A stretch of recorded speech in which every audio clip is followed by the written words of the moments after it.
So hello everyone and good evening सभी को। उम्मीद करता हूँ मेरी वॉइस प्रॉपर आ रही होगी सभी तक। एक बार कंफर्म कर देंगे फिर हम लोग स्टार्ट करते हैं आज का लेक्चर, जो कि रहने वाला है प्रेसिडेंट एंड वाइस प्रेसिडेंट, यानी कि राष्ट्रपति एवं उपराष्ट्रपति। आज का टॉपिक रहने वाला है और आज हम लोग स्टार्ट करने वाले हैं एक तरह से नया चैप्टर अपना, ठीक है। बिकॉज हम लोगों ने पार्ट 4 तक कर लिया था। एक्चुअल में अगर हम देखें तो हमने क्या क्या किया उसको जल्दी से रिवाइज करने की थोड़ी सी कोशिश करते हैं, ठीक है। एक सेकेंड। गुड इवनिंग सभी को। गुरुजी ठंड लग रही है तो रजाई में एकदम घुस के, एकदम कंबल में घुस के क्लास लो, क्या दिक्कत है कि नहीं? दिक्कत तो हमको है, तुमको थोड़ी ना है।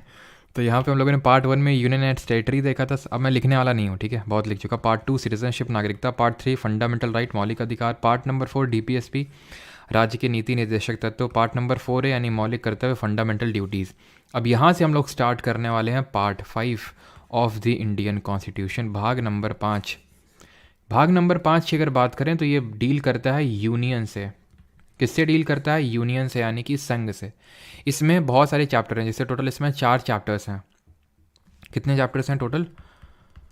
टोटल एक्चुअली इसमें 5 चैप्टर हैं, और वो जो 5 चैप्टर हैं, इंपॉर्टेंट तो 4 ही हैं, वो हम एक एक करके देखेंगे। आज का जो लेक्चर है वो चैप्टर 1 पे बेस्ड है, और आज हम पूरा चैप्टर 1 कंप्लीट नहीं कर पाएंगे। हम प्रेसिडेंट भी कर लेंगे, हम वाइस प्रेसिडेंट भी कर लेंगे, फिर भी आज हम चैप्टर 1 कंप्लीट नहीं कर पाएंगे। अगेन रिपीट, चैप्टर अभी मैं कर रहा था सिर्फ समझाने के लिए कि पार्ट 1 को आप किसी बुक के चैप्टर 1 से रिलेट कर सकते हो, लेकिन यहाँ पे मैं रिलेट नहीं करा रहा हूँ। It is the actual thing. Part 5 में टोटल 5 चैप्टर हैं, और उसमें से जो चैप्टर 1 है वो आज के इस लेक्चर में हम लोग करने वाले हैं। Chapter 1 of part 5 deals from article number 52 52। याद करिए 51 पे ख़त्म किए थे, 36 से लेके 51 पे डीपीएसपी देखे थे। 51A यानी 51A 51 का में देखे थे हम 11 फंडामेंटल ड्यूटीज़। अब इसके आगे 52 यानी 52 से हम लोग को आगे बढ़ना है। 52 से लेके 78 तक में चैप्टर 1 हमारा डील होता है। Chapter 1 of part 5 of the Indian constitution ये डील करता है किससे? ये डील करता है यूनियन एग्जीक्यूटिव से। तो यूनियन एग्जीक्यूटिव की अगर हम बात करें तो ये चैप्टर 1 है of part 5 of the Indian constitution. और किस आर्टिकल से किस आर्टिकल तक? आर्टिकल नंबर 52 से लेके आर्टिकल नंबर 78 तक के बीच में यूनियन एग्जीक्यूटिव, जिसको कि संघ की कार्यपालिका बोलते हैं, उसके बारे में दिया हुआ है। अब ये चीज़, गुड इवनिंग, अब हो गया हो तो ध्यान से सुन लो, ठीक है।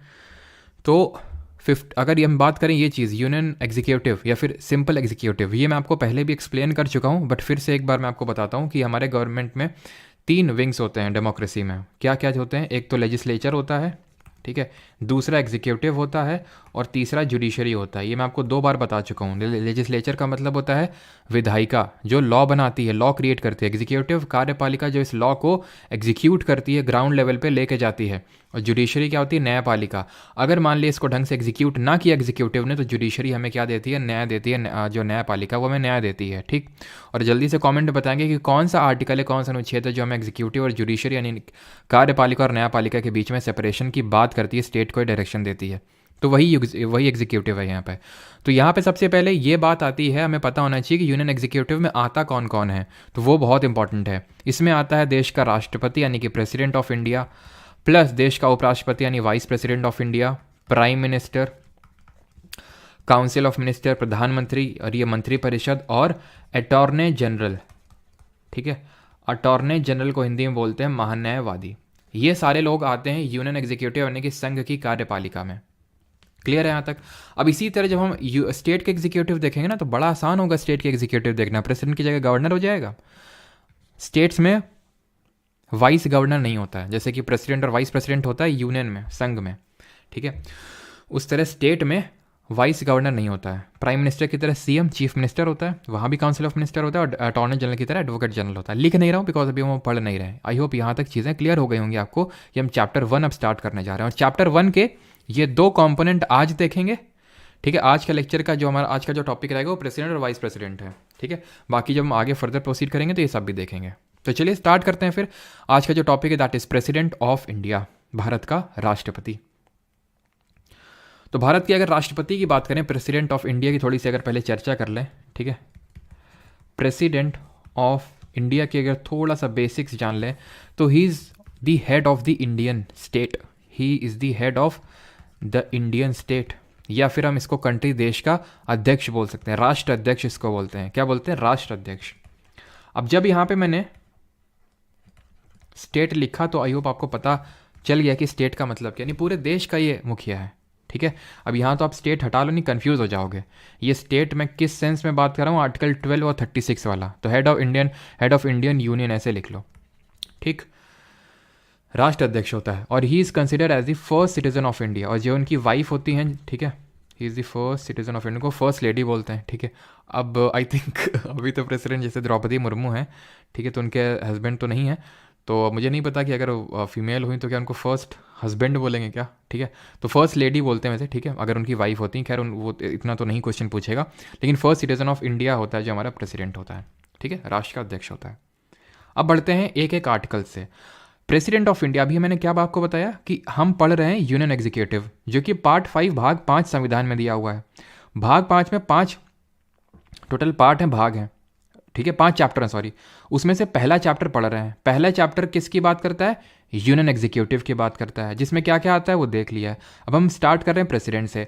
52 से लेके 52 से लेके 78 तक में क्या दिया है सर, दिया है यूनियन एग्जीक्यूटिव के बारे में। हम प्रेसिडेंट पढ़ रहे हैं, ये कहाँ से कहाँ तक आर्टिकल डील करता है, तो यहाँ पे मैं लिख देता हूँ आर्टिकल नंबर, अनुच्छेद नंबर 52 से लेके 62 तक मेनली डील करता है ये, ठीक है। 52 टू 62 कितना आसान है। किसी भी चीज़ का जब भी कोई आर्टिकल होता है, जब वो पहला आर्टिकल होता है तो उसके स्टैब्लिशमेंट, उस ऑफिस के स्टैब्लिशमेंट की बात करता है। तो ये आर्टिकल बोलता है there shall be a president of India, Bharat का एक राष्ट्रपति होना चाहिए, बस। There shall be a president of India. और प्रेसिडेंट का ऑफिस हमने लिया कहाँ से है, किस देश से इंस्पायर होकर हमने प्रेसिडेंट का ऑफिस लिया है, तो ये हमने इंस्पायर होकर लिया है यूएसए से। बट इस चीज़ को आपको ध्यान रखना है कि हमारे यहाँ पे जो पावर्स होती हैं प्रेसिडेंट की, वो यूएसए के प्रेसिडेंट के आसपास भी नहीं है। हम सभी को पता है कि ठीक है, हम बोल दिया राष्ट्र अध्यक्ष है, हेड ऑफ इंडियन यूनियन है। कॉन्स्टिट्यूशनल टर्म्स में तो हेड ऑफ इंडियन यूनियन है और बहुत पावरफुल है, लेकिन हमें पता है एक्चुअल टर्म्स में मेन पावर किसके पास होती है, प्राइम मिनिस्टर, यानी कि जो प्रधानमंत्री होता है उसके पास एक्चुअल पावर होती है। और इसीलिए इसको हम क्या बोलते हैं, डी ज्यूरे हेड बोलते हैं। क्या बोलते हैं, डी, चलो वो मैं आपको बताऊंगा वहाँ पे, जब वो बताऊंगा ना प्राइम मिनिस्टर, तो ये डी ज्यूरे हेड होता है, वो डी फैक्टो हेड होता है हमारा, कौन, प्राइम मिनिस्टर, वो हम लोग बाद में देखेंगे, ठीक है। तो इंडिया में प्रेसिडेंशियल फॉर्म ऑफ गवर्नमेंट नहीं है, इंडिया में पार्लियामेंट्री फॉर्म ऑफ गवर्नमेंट, और हमने कहाँ से लिया है, तो प्रेसिडेंट की अगर बात करें तो यूएसए से लिया है, और पार्लियामेंट्री फॉर्म ऑफ गवर्नमेंट हमने यूके, ब्रिटेन से लिया है, वहाँ से लिया है पार्लियामेंट्री फॉर्म ऑफ गवर्नमेंट। लेकिन यूके और हम में अंतर क्या है, अंतर ये है सर कि वो लोग रिपब्लिक नहीं है, हम रिपब्लिक हैं। यूके वाले रिपब्लिक नहीं और हम रिपब्लिक है। रिपब्लिक का मतलब होता है कि गणराज्य, और हम रिपब्लिक कैसे हैं, क्योंकि जो हमारा हेड है, मुखिया है देश का, वो इलेक्टेड है। अभी देखेंगे उसका इलेक्शन कैसे होता है, लेकिन वो इलेक्टेड है। वहाँ का जो मुखिया है, राजा या रानी होता है, वो हेरिडेटरी हेड होता है, वंशानुगत होता है, वो इलेक्टेड नहीं होता है, उसका निर्वाचन नहीं होता है। क्लियर, 52 क्लियर हो गया होगा सभी को कि इसमें दिया क्या हुआ है। अब आते हैं 53 में। अनुच्छेद 53 बात करता है कि ही is the executive head of the Indian union, वही जो भी मैं आपको बता रहा था कि एग्जीक्यूटिव यानी कि all the executive power of the union shall vest in, ठीक है, of the union shall vest in president, यानी कि जितनी भी संघ की शक्तियां हैं वो राष्ट्रपति के हाथ में होंगी। आई अगेन रिपीट, आपको भी पता है कि ये नाम के लिए है, सिर्फ एक्चुअल पावर प्राइम मिनिस्टर के पास होती है, ठीक है। और अगर हम बात करें तो he is also the supreme commander of all the defence forces, ये सुप्रीम कमांडर होता है जितनी भी हमारी डिफेंस फोर्सेस हैं। कितनी डिफेंस फोर्सेस हैं बताइए, supreme commander of all defence forces. तो हमारी टोटल 3 डिफेंस फोर्सेस हैं, Indian army, Indian air force and Indian navy, है कि नहीं। तो 53 भी आपको क्लियर हो गया कि ये हेड होता है राष्ट्रपति, मतलब एक तरह से इसको अगर हिंदी में बोलूँ तो इसमें एक तरह से राष्ट्रपति की कार्यकारी शक्तियाँ दी हुई हैं, ठीक है, यानी कि जितनी भी कार्यकारी शक्तियाँ हैं वो राष्ट्रपति में निहित हैं, खत्म। और वो सुप्रीम कमांडर होता है डिफेंस फोर्सेस का। 54 पे आते हैं, ये बात करता है इलेक्शन ऑफ प्रेसिडेंट, यानी कि राष्ट्रपति के निर्वाचन के बारे में, राष्ट्रपति के निर्वाचन के बारे में डील करता है 54। अगला वाला मैनर ऑफ इलेक्शन है।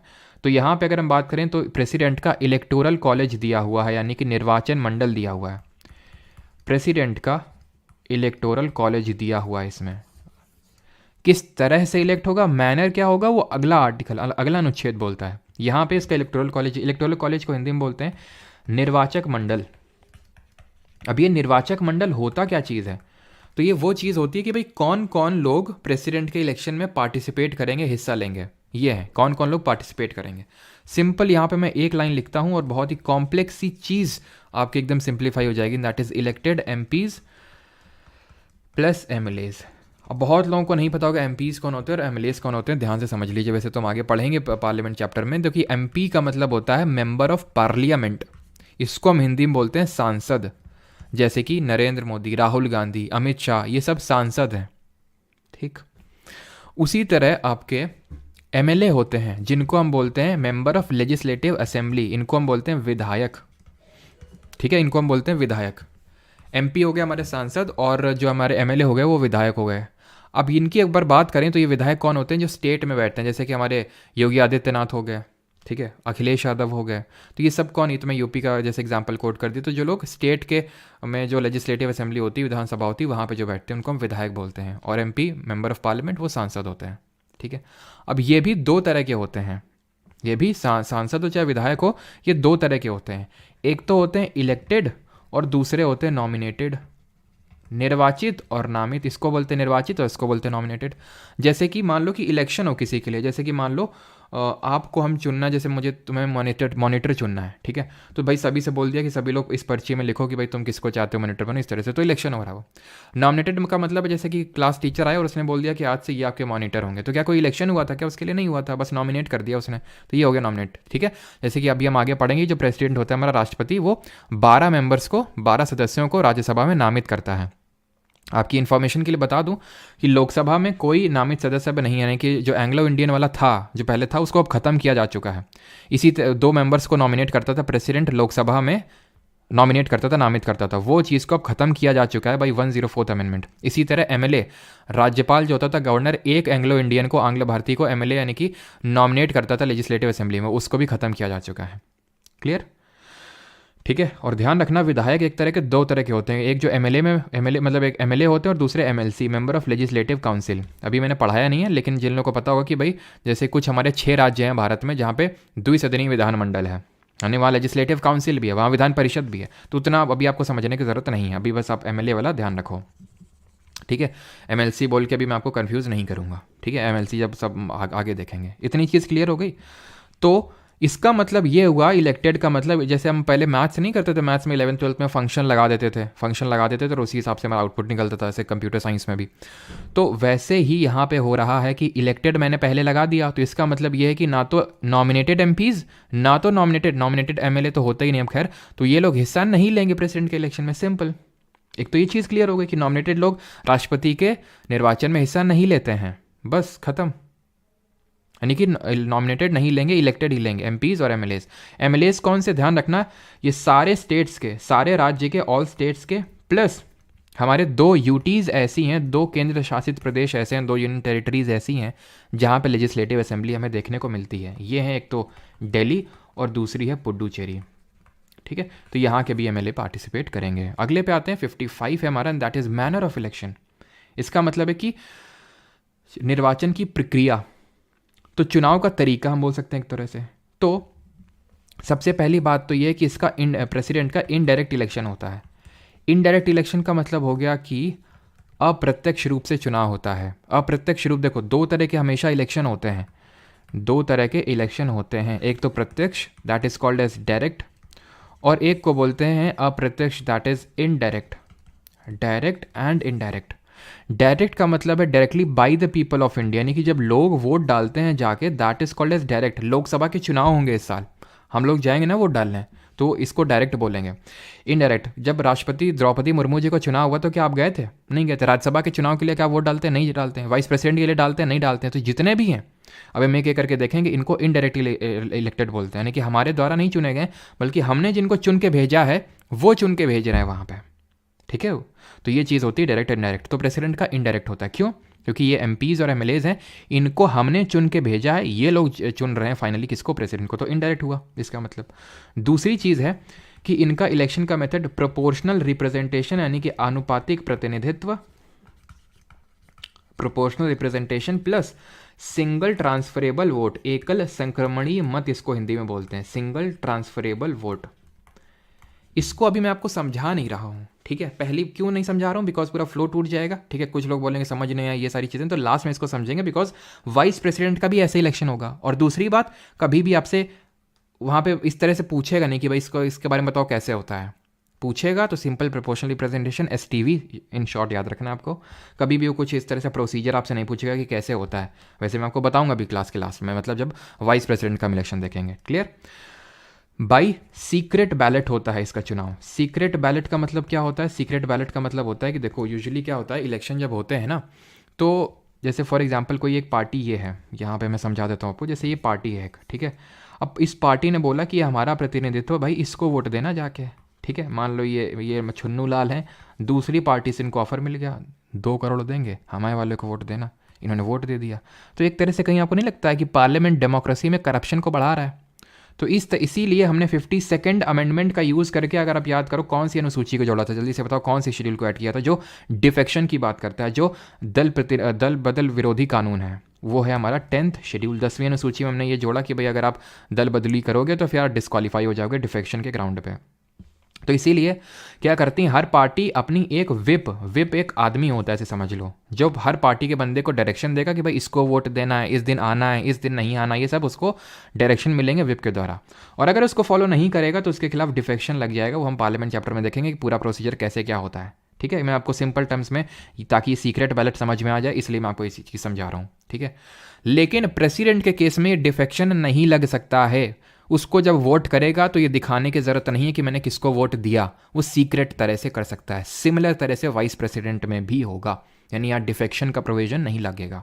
क्लियर, इतना ही हमें पढ़ना। तो और एक चीज़ कभी अगर पूछ लेता है तो इसमें 50 इलेक्टर्स जो हैं वो प्रपोजर्स के तौर पे आते हैं, ठीक है। 50 इलेक्टर्स जो हैं वो प्रपोजर्स के तौर पे आएंगे, और जो 50 इलेक्टर्स हैं वो सेकेंडर के तौर पे आएंगे। आप इसको ऐसे समझ लो कि 50 लोग लोकसभा से आ रहे हैं, 50 लोग राज्यसभा से आ रहे हैं, और बोल रहे हैं कि ये जो बंदा खड़ा हो रहा है प्रेसिडेंट के लिए, हम इसकी बैकिंग कर रहे हैं। अब जैसे मान लो मेरा मन हुआ या फिर तुम्हारा मन हुआ कि हम भी राष्ट्रपति को चुनाव लड़ेंगे, लड़ लो।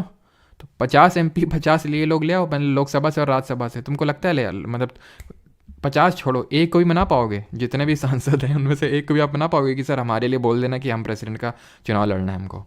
सिंपल।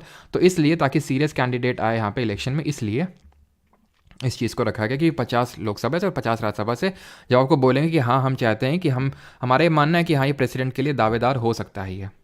क्लियर, ताकि पैरिटी। और एक ध्यान रखना इसमें इन लोगों की, चलो अभी मैं आपको बताऊंगा कि कितना मतलब जब्त करवाया जाता है। जब्त इन द सेंस कि कितना इनको जमा करना पड़ता है पैसा, उस पर भी आते हैं। लेकिन इससे पहले हम डिस्कस कर लेते हैं कि वैल्यू ऑफ वोट कितनी होती है। Value of vote of MLA और value of vote of MP, दोनों का देखेंगे। देखिए क्या है वैल्यू ऑफ वोट, क्यों कैलकुलेट करते हैं, क्यों फॉर्मूला कॉन्स्टिट्यूशन में लिखा है इसमें, so that there is a parity between all the state. ये मैंने अभी बोला था, इलेक्टेड MPs और MLAs चुनाव में हिस्सा लेते हैं ना। तो MP जब मैं बोलता हूँ मेंबर ऑफ पार्लियामेंट, तो जब मैं पार्लियामेंट बोलता हूँ तो शायद आप में से काफ़ी लोगों को पता होगा कि इसमें लोकसभा आता है और राज्यसभा आता है, ठीक।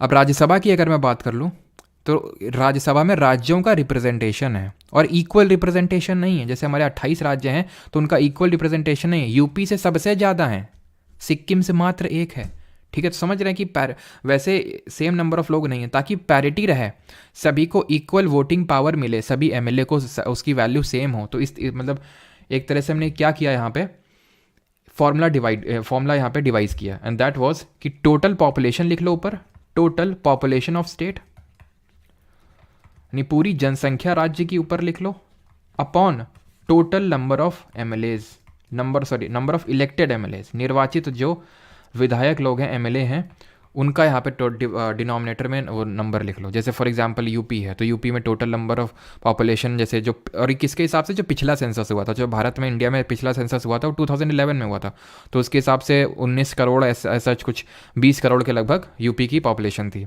इलेक्टेड MLAs की बात करें 403 इंटू 1/1000 करना है आपको, तो ये वैल्यू निकाल के देगा एक MLA की वोट की, ठीक है, ताकि पैरिटी रहे। अब ऐसा नहीं कि अब जैसे मान लो कि बहुत सारे MLA हैं यूपी में, तो इनका वैल्यू अपने आप जो है क्या हो जाएगा, कम हो जाएगा, लेकिन वहाँ का सिक्किम का वो थोड़ा ज़्यादा हो जाएगा। तो इस तरह से ही किया गया। सिमिलरली वैल्यू ऑफ वोट, ठीक है, value of vote of MP, as such अभी तक तो मैंने ज़्यादा कुछ क्वेश्चन देखा नहीं, लेकिन मुझे लगता है जैसे सीजीएल मेंस वैसे में ये पूछे जाने के काफ़ी ज़्यादा चांसेस हैं ये, ठीक है। रिसेंटली पीएससी के एग्जाम्स में भी पूछे गए इस पे क्वेश्चंस, तो आपको थोड़ा पता होना चाहिए। Total value of vote of all MLA, जितने विधायक लोग हैं उनकी वोट की वैल्यू जो भी ऊपर कैलकुलेट करी थी हमने, upon total number of elected MPs. जैसे वहाँ पे total number of elected MLAs थे, यहाँ total number of elected MPs हैं, क्योंकि एमपी का निकाल रहे हैं, क्योंकि यहाँ पे एमएलए का निकाल रहे हैं। सिंपल है, नीचे वाला डिनोमीटर तो सिंपल है, अब ऊपर वाला भी सिंपल है। कैसे भाई, total value of vote of all MLA रखेंगे तो एमपी वाले में ही तो रखेंगे। वैल्यू ऑफ वोट यहाँ एमएलए की तो ऊपर कैलकुलेट करिए ना, इसमें थोड़ी ना वैल्यू रख दोगे, सिंपल, ठीक है। और इसका एक कोटा भी होता है, कोटा इन द सेंस कि इतना तो भैया आपको लाना ही पड़ेगा वोट, ठीक है, अगर आपको जीतना है। टोटल वोट्स जितने पड़े हैं, ठीक है, टोटल नंबर ऑफ कैंडिडेट जितने खड़े हुए हैं चुनाव में, कैंडिडेट्स, ठीक है, इसमें +1 कर दो और जो बाकी आएगा उसमें +1 कर देना। इसको कोटा बोलते हैं। जब तक कोटा आप सिक्योर नहीं करेंगे तब तक आपकी जीत घोषित नहीं होगी। और अगर आप 1/6 वोट सिक्योर ना कर पाए, अगर ऐसा ना कर पाए तो आपकी जमानत जब्त हो जाएगी। व्हाट डू आई मीन भाई, जमानत जब्त हो जाएगी। तो भाई इनको 15,000 रुपये आरबीआई के पास एक तरह से जमा करवाने पड़ते हैं। और अगर ये इतने वोट सिक्योर नहीं कर पाए तो इनको ये पैसे वापस नहीं मिलेंगे आरबीआई के द्वारा। ये क्यों किया जाता है? ताकि जो सीरियस एस्पिरेंट हैं वही आए प्रेसिडेंट के इलेक्शन में। फर्जी में ऐसे नहीं कि कोई भी फॉर्म भर दिया है ना, है कि नहीं। तो इसलिए जो है ये है। तो आर्टिकल नंबर 56 पे आते हैं। 54 electoral college, 55 manner of election. अब आते हैं टर्म ऑफ ऑफिस पे कि इसका कार्यकाल कितना होता है। तो सिंपल 5 साल का होता है। और इसी में लिखा हुआ है कि ये रेजिग्नेशन किसको देते हैं, अपना इस्तीफ़ा किसको देते हैं। तो रेजिग्नेशन ये अपना देते हैं वाइस प्रेसिडेंट को, यानी कि उपराष्ट्रपति को। और ये बहुत आसान है याद करना कि वाइस प्रेसिडेंट जो है ना वो इसको दे देता है। प्रेसिडेंट वाइस प्रेसिडेंट को देगा, और वाइस प्रेसिडेंट यहाँ पे मैं लिख देता हूँ कि प्रेसिडेंट अपना रेजिग्नेशन वाइस प्रेसिडेंट को देता है, और वाइस प्रेसिडेंट अपना रेजिग्नेशन प्रेसिडेंट के हाथों सौंप देता है। 57 एलिजिबिलिटी फॉर री इलेक्शन, यानी कि अगर आपको फिर से री इलेक्ट होना है, फिर से राष्ट्रपति बनना है देश का, तो क्या ये पॉसिबल है? यानी क्या पुनर्निर्वाचित हो सकता है कोई? बिल्कुल। पुनर्निर्वाचित होने की अगर योग्यता की बात करें, एलिजिबिलिटी की, तो ऐसा कोई एलिजिबिलिटी नहीं। री election any number of times, री election any number of times, री election any number of times, कितनी बार भी इलेक्शन हो सकता है, इसमें कोई भी लिमिट नहीं है, ये लिखा हुआ है इसमें, ठीक है। और वहीं अगर हम यूएसए की बात करें, अमेरिका में, यूनाइटेड स्टेट्स ऑफ अमेरिका में सिर्फ 2 बार, मैक्सिमम 2 बार, जैसे कि राष्ट्रपति ओबामा 2 बार हैं, अब नहीं बन सकते। डोनाल्ड ट्रंप 1 बार बना है, 1 बार और बन सकते हैं, ठीक है। और एक चीज़ ध्यान रखना, जैसे यूएसए में क्या होता है, यूएसए में कोई नेचुरलाइज्ड सिटीजन नहीं बन सकता प्रेसिडेंट। मतलब इंडिया में बन सकता है, इंडिया में कोई भी नेचुरलाइज सिटीजन बन सकता है प्रेसिडेंट। अब नेचुरलाइज सिटीजन आप समझ गए होंगे अगर आपने सिटीजनशिप वाला चैप्टर देखा होगा, तो वहाँ पे मैंने बताया था कि किस तरह से कोई इंडिया की सिटीजनशिप ले सकता है। तो वहाँ पे एक तो था कि अगर आप इंडिया के ओरिजिन के हैं, मूल निवासी इंडिया के हैं, अभी कहीं और की मेंबरशिप और सिटीजनशिप है, आप आइए भारत, 7 साल रहिए, मिल जाएगी आपको सिटीजनशिप। अगर आप लेना चाहते हैं इंडियन के सिटीजन, भारतीय मूल के भी नहीं है, करेंटली आपके पास भारत की नागरिकता भी नहीं, तो आइए और 12 साल रहना पड़ेगा, उसको बोल देते हैं नेचुरलाइजेशन, सिटीजनशिप बाई नेचुरलाइजेशन। तो अगर कोई इस तरह से सिटीजनशिप ली है तो वो बन सकता है, वाइस प्रेसिडेंट के लिए प्रेसिडेंट के लिए खड़ा हो सकता है। बट यूएसए में नहीं है ऐसा, ये शायद ही पूछे, कि थोड़ा सा ज़्यादा डीप है। 58 पे आते हैं, that talks about the qualification, ठीक है। तो ये क्वालिफिकेशन की बात करता है, योग्यता की बात करता है। तो इसकी योग्यता देख लेते हैं क्या क्या है। तो पहली योग्यता तो सबसे पहले ये है कि इस should be a citizen of India. इसके बाद किसी का डाउट होगा तो पूछ लेंगे, ठीक है। ही should be a citizen of India, ये भारत का नागरिक होना चाहिए। दूसरा क्या है, इसकी एज को लेके है, एज है कि इसकी 35 ईयर्स ऑफ एज, यानी कि 35 साल की इसकी उम्र होनी चाहिए, ठीक है। तीसरा क्या है, should be, very important, should be qualified to be appointed as a member of लोक सभा। बड़ा आसान है याद करना, और थोड़ा सा टिपिकल यहाँ पे आप घूम सकते हैं। कैसे? देखिए, उसने पहले बोल दिया कि भारत का नागरिक होना चाहिए, फिर उसने बोल दिया 35 साल की उम्र, फिर उसको आलस आ गया, ठीक है, ऐसे समझ लो जो कॉन्स्टिट्यूशन बना रहे थे उनको आलस आ गया कि फिर से भी बार बार रिपीट करो, इससे अच्छा है कि लोकसभा में की जो क्वालिफिकेशन हमने पहले से लिख दी हैं उसी को बोल देते हैं कि आपको लोकसभा का सदस्य चुने जाने योग्य आप होने चाहिए, यानी कि उसके लिए जो क्वालिफिकेशन है वो आप में भी होनी चाहिए। लोकसभा के लिए 25 साल उम्र है। अब क्योंकि इसे हमें थोड़ा सा बड़ा रखना था, ज़्यादा एज रखनी थी, तो इसलिए एज हमने अलग से ऐड कर दी कि आपको 35 ईयर्स का होना पड़ेगा if you want to be become the president of India. लेकिन बाकी क्वालिफिकेशंस आपकी लोकसभा का मेंबर वाली होनी चाहिए, लोकसभा के सदस्य चुने जाने आप योग्य होने चाहिए। क्लियर? ये तीनों चीज़ जो है आर्टिकल 58 का सब क्लॉज 1 बात करता है, आर्टिकल 58 का सब क्लॉज 2 बात करता है he should not hold office any office of president, sorry office of president बोलो, नो ऑफिस ऑफ प्रॉफिट, यानी कि लाभ का पद यह धारण ना करता हुआ हो। मतलब पहली बात तो यह है कि ऑफिस ऑफ प्रॉफिट जो है nowhere defined in the constitution, संविधान में कहीं पे भी ये क्लियरली डिफाइंड नहीं है, nowhere defined in constitution. और मैंने आपको पहले भी बताया था अगर कभी कुछ लिख के आ जाता है कि दिस थिंग इज और this term is defined in the constitution, you have to consider until and unless कि आपको पक्का श्योर है आप कि ये डिफाइंड नहीं होगा। जैसे कि माइनॉरिटी नहीं डिफाइंड है, ऑफिस ऑफ प्रॉफिट नहीं डिफाइंड है, बजट वर्ड मेंशनड ही नहीं कहीं कॉन्स्टिट्यूशन में, तो ये चीज़ आपको पता होनी चाहिए कि अगर आपको नहीं पता है तो फिर किस तरह से गेस लेना है। Office of profit in the sense कि आप कोई ऐसे पद में ना हो जहाँ से आपको गवर्नमेंट से सैलरी मिल रही हो, अगर ऐसा है तो फिर आप चुनाव नहीं लड़ सकते हैं। बट अगर आप प्रेसिडेंट हैं भारत के, अगर आप भारत के वाइस प्रेसिडेंट हैं, उपराष्ट्रपति हैं, भारत के किसी राज्य में राज्यपाल हैं, गवर्नर हैं, मिनिस्टर हैं केंद्र में या फिर राज्य में, ये ऑफिस ऑफ प्रॉफिट नहीं होते हैं, कॉन्स्टिट्यूशन में लिखा हुआ ये चीज़, ठीक। और ये जितनी भी मैंने आपको क्वालिफिकेशंस बताई ये लिखी हुई हैं किसमें, ये ऑफिस ऑफ प्रॉफिट, ये सब कुछ ये लिखी हुई कॉन्स्टिट्यूशन में। फिर कॉन्स्टिट्यूशन ने आखिर में ये बोल दिया any other qualification, any other qualification as determined by parliament, as determined by parliament, यानी कि पार्लियामेंट खुद से भी चाहे तो कोई लॉ ला के अपन अलग से भी क्वालिफिकेशंस ला सकता है, डिसाइड कर सकता है। तो ये बाद में लिखा हुआ, जैसे कि फिर बाद में हम लाया कि वो अनसाउंड माइंड का नहीं होना चाहिए, पगला नहीं होना चाहिए, he should not be bankrupt, यानी दिवालिया घोषित नहीं होना चाहिए, जैसे कि मान लिया दिवालिया घोषित हो तो चुनाव नहीं लड़ सकता, ठीक है। तो हमें कॉन्स्टिट्यूशन में क्या लिखा हुआ है उस पर थोड़ा सा जोर देना है, बाकी ज़्यादा नहीं, ठीक है। अब आते हैं अगले आर्टिकल पे, अगले अनुच्छेद पे, और एक बार मैं देख लेता हूँ कि किसी को डाउट तो नहीं यहाँ तक, फिर हम आगे बढ़ते हैं। सर लोग सेशन लाइक नहीं कर रहे हैं, कोई नहीं, लाइक वाइक मन हो तो कर दो, ना मन हो तो आपकी मर्जी है ना। क्या राज्यसभा का होता है? ये तो लूसेंट में लिखा ही नहीं, बिल्कुल चैन रहा, इंसॉल्वेंसी।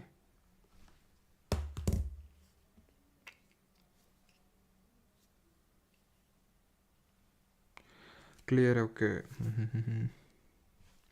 कल वाली क्लास पीपीटी क्यों नहीं आया प्राइवेट टेलीग्राम ग्रुप में? रमन कुमार अभी डलवा देते हैं, ठीक है, इसके ख़त्म होने के बाद।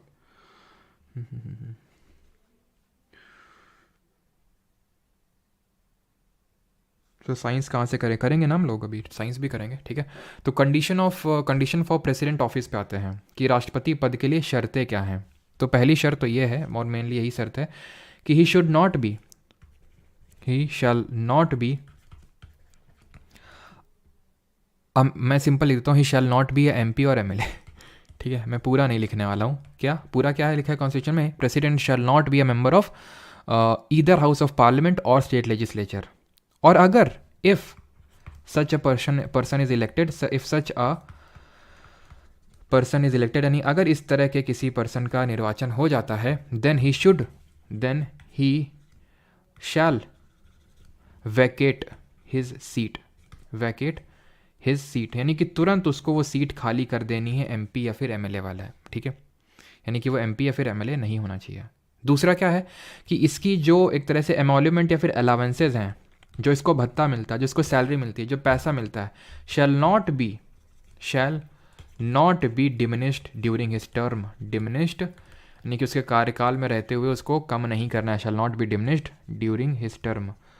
और जब हम पढ़ेंगे ना आगे जब हम बजट, जब पार्लियामेंट चैप्टर में आएंगे तो बजट पढ़ेंगे, वहाँ पे देखेंगे कि एक कंसोलिडेटेड फंड ऑफ इंडिया होता है, भारत की संचित निधि होती है, वहाँ से इनकी सबकी सैलरी जाती है। उसमें दो हेड होते हैं, एक होता है चार्ज्ड एक्सपेंडिचर, वहाँ से इसकी सैलरी निकल के आती है, और वो नॉन वोटेबल होता है, यानी कि उस पर वोटिंग नहीं की जा सकती। और इसको रखा क्यों गया प्रोविज़न, इसको इसलिए रखा गया ताकि जो प्रेसिडेंट है वो ट्रांसपेरेंट तरीके से काम कर सके, इन्फ्लुएंस में ना ज़्यादा। या फिर जैसे फॉर एग्जांपल मान लो कि कोई बिल पास हुआ पार्लियामेंट से, सेंट्रल गवर्नमेंट ने करवाया, प्रेसिडेंट ने उस पर वीटो कर दिया।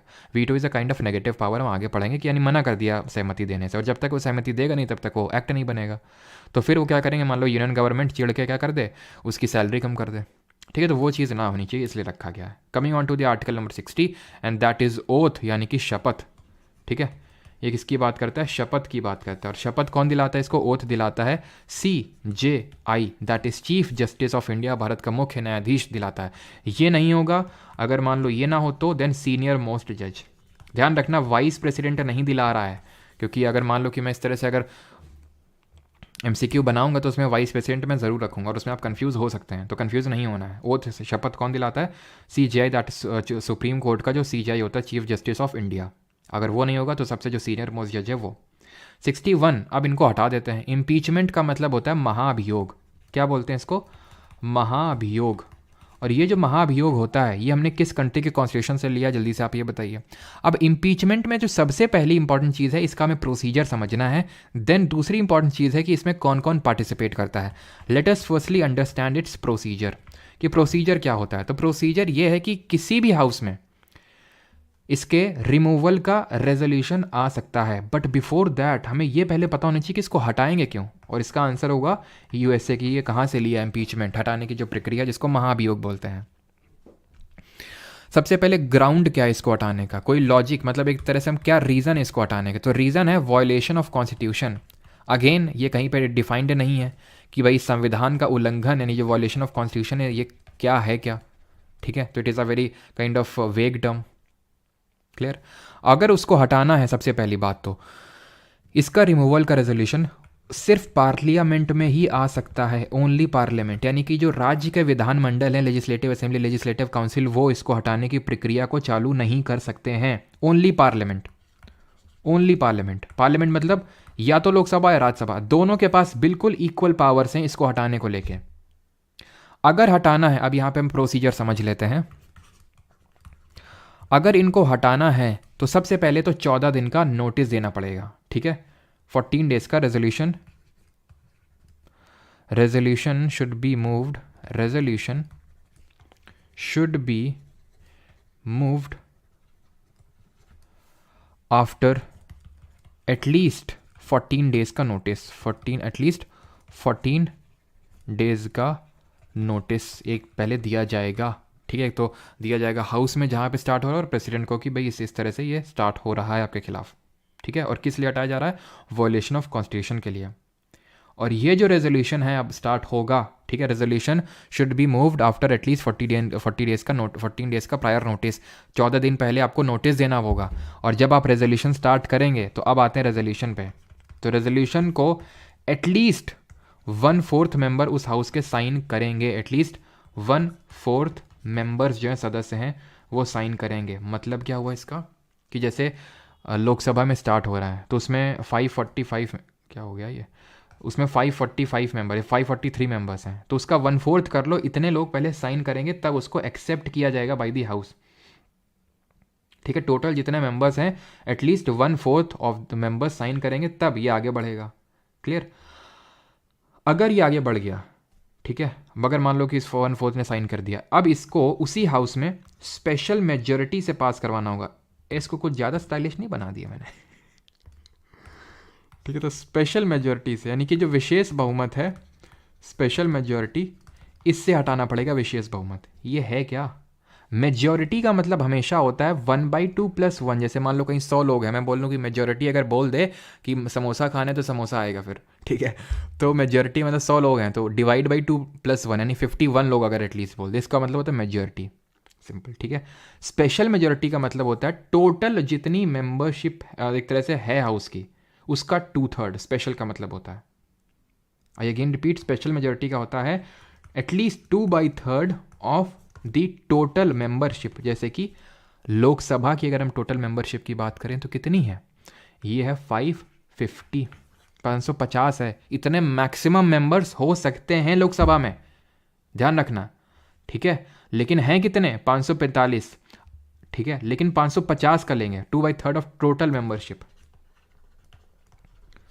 अगर ये पास हो गया, यानी 1/4 मेंबर से पहले तो आप साइन करवाओ। क्यों? ताकि ऐसा नहीं कि जो मन उठाया ले आज वो पास करना है, तो स्पेशल मेजोरिटी डायरेक्ट नहीं जाता है वो स्पेशल मेजोरिटी में। अगर आपको स्टार्ट करना है तो 1/4 मेंबर से आप पहले साइन कराओ कि हाँ, तब माना जाएगा कि हाँ काफ़ी लोग चाहते हैं इसको लेके। देन अगर 2/3 से पास हो गया ना, तो इसका मतलब है कि अब दिक्कत वाली बात है, अब इसको दूसरे हाउस में भेजा जाएगा, सेकेंड हाउस में भेजा जाएगा। सेकेंड हाउस मतलब अगर ये लोकसभा से शुरू हुआ है तो राज्यसभा में जाएगा, अगर ये राज्यसभा से शुरू हुआ है तो लोकसभा में जाएगा। सिंपल। सेकंड हाउस को क्या करना है, अब इसको 1/4 कुछ नहीं करना है, सिंपल इसको भी स्पेशल मेजोरिटी से पास करवा देना है। विशेष बहुमत से अगर यहाँ पे भी पास हो गया, प्रेसिडेंट को बाय बाय कर देंगे, यानी कि president shall stand removed, president हट गया, प्रेसिडेंट का इम्पीचमेंट हो गया।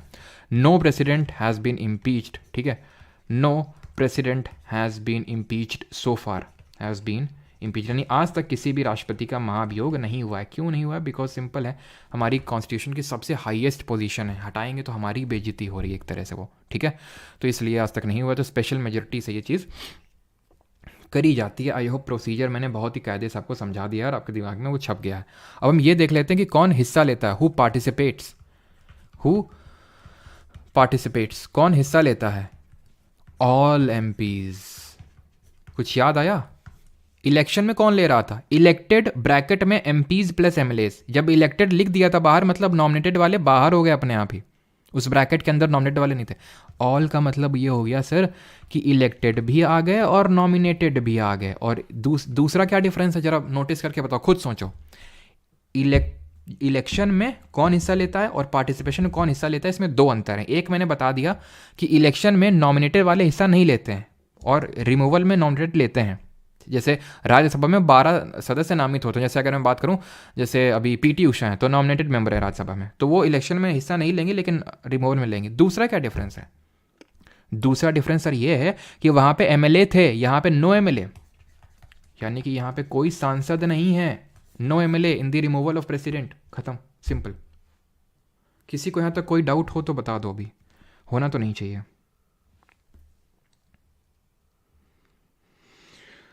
बिल्कुल सही है श्वेता, हैंडसम डेविल, अनीशा, कोमल, पॉटर, मीना। एमएलए नहीं है, बिल्कुल सुब्रत सही है। उड़न परी नहीं बोलते हैं पीटी उषा, उड़न परी नहीं, पयोली एक्सप्रेस बोलते हैं। उड़न परी नहीं आएगा तुम्हारे पेपर में, उड़न परी। चलिए आगे बढ़ते हैं। और यहाँ तक एक आप समझ लो कि मेन जो चीज़ें थी आपकी ख़त्म हो चुकी हैं, ठीक है। एक छोटा सा है 62 वाला, time of holding election to fill the vacancy. देखिए, जो प्रेसिडेंट की जो एक तरह से कुर्सी है वो वैकेट हो सकती है किन किन केसेस में, या तो उनकी डेथ हो जाए, या उनका रिमूवल हो जाए, या उनका रेजिग्नेशन हो जाए। ये तो वो 3 तरीके हैं कि भाई नेचुरल तरीके से ऑफिस वैकेट नहीं हो रहा। नेचुरल तरीके से अगर हम बात करें तो कैसे, कि जैसे 5 साल का टेन्योर अभी देखा था राष्ट्रपति का होता, तो 5 साल जैसे पूरे होने को आएंगे तो उसके पहले ही नए प्रेसिडेंट का चुनाव स्टार्ट कर दिया जाएगा, ताकि पिछले वाले का टेन्योर पूरा हो इससे पहले हमारे पास नया राष्ट्रपति हो, ताकि जैसे वो हटे वैसे वो आ जाए, क्योंकि वो देश की सर्वोच्च पोजीशन है, खाली नहीं रह सकती है। वो तो सिंपल हो गया, ठीक है, कि वो नेचुरल हो गया। बट अननेचुरल क्या है कि डेथ हो जाए, उसको हटा दिया गया। अभी देखा था 61 में किस तरह से हटाया गया। रेजिग्नेशन नहीं, उसने वाइस प्रेसिडेंट को, उपराष्ट्रपति को लिख के रिजाइन कर दिया, उसने इस्तीफा दे दिया। अनुच्छेद 56 यानी आर्टिकल 56 को याद करिए। तो अगर डेथ हो जाती है, ठीक है, या फिर रिमूवल होता है, या फिर रेजिग्नेशन होता है, इन तीनों केसेस में जो वाइस प्रेसिडेंट है वो एक्टिंग प्रेसिडेंट बन जाएगा। जो वाइस प्रेसिडेंट है वो एक्टिंग प्रेसिडेंट बन जाएगा। कौन? उपराष्ट्रपति। और 6 महीने के अंदर अंदर नए इलेक्शन करवाए जाएंगे और एक परमानेंट प्रेसिडेंट चुना जाएगा। और वो परमानेंट जो प्रेसिडेंट आएगा वो फुल टेन्योर के लिए आएगा। मतलब जैसे फॉर एग्जांपल आज कोई मान लो प्रेसिडेंट है, ठीक है, 2 साल बाद उनका मान लो कि रिज़ाइन दे दिया। हमारी द्रौपदी मुर्मू जी ने 3 साल का जब उनका टेन्योर पूरा हुआ तो उन्होंने रिज़ाइन दे दिया, तो कितना बचा? 2 साल का। तो ऐसा नहीं कि जो नया प्रेसिडेंट आएगा वो सिर्फ 2 साल के लिए रहेगा ना, पूरा 5 सर्व करेगा। वो कौन होगा? जो परमानेंट प्रेसिडेंट आएगा। ये एक्टिंग प्रेसिडेंट नहीं, एक्टिंग प्रेसिडेंट यानी जो वाइस प्रेसिडेंट, ये तो बस आया है कि 2-3 महीने, बस 6 महीने के अंदर जो चुनाव होने तो बस संभाल ले जब तब तक। फिर जब नया आ जाएगा परमानेंट, फिर अपना ये वाइस प्रेसिडेंट की पोजीशन पे चला जाएगा। क्लियर? 62 तक यहाँ पे हमारा हो गया ख़त्म। अब हम क्या देखेंगे? अब हम देखेंगे कि इसको याद करने की ट्रिक क्या है। ठीक है, ट्रिक को देखते हैं अब यहाँ पे। तो ट्रिक यहाँ पे मैं लिखता हूँ इस तरह से, देखिए ट्रिक कुछ इस तरह से है। ठीक है, प्रेम, ठीक है प्रेम, नहीं नहीं प्रेम से कुछ ज़्यादा प्रेम हो गया, इतना प्रेम नहीं करना था। ये प्यार हो गया, ये ई हो गया, ये प्रेम, ठीक है प्रेम नहीं प्रेम, ठीक है प्रेम। प्रेम से आपने बोला क्या प्रेम ट्रैकिंग पे चलोगे? ठीक है, तो उसने बोला यस, तो तुमने बोला कम on time, come on, Prem come in time, come on time नहीं कम ऑन टाइम नहीं, कम इन टाइम। ठीक है, इंग्लिश को यहाँ पे ज़्यादा नहीं देखना है। ठीक है, अपने को ट्रिक से मतलब, सॉरी टेरिक से मतलब होना चाहिए। ठीक है, कम इन टाइम। ठीक है, तो प्रेसिडेंट, उससे आपने क्या बोला प्रेम से? कम on time. President, executive power of union, election of president, manner of election, term of office, eligibility for election, qualification, condition for office, oath, impeachment, term, time of holding election. खत्म। प्रेम, कम on time. ठीक है कम on time नहीं, कम in time. याद हो गया सभी को? जल्दी से बताइए।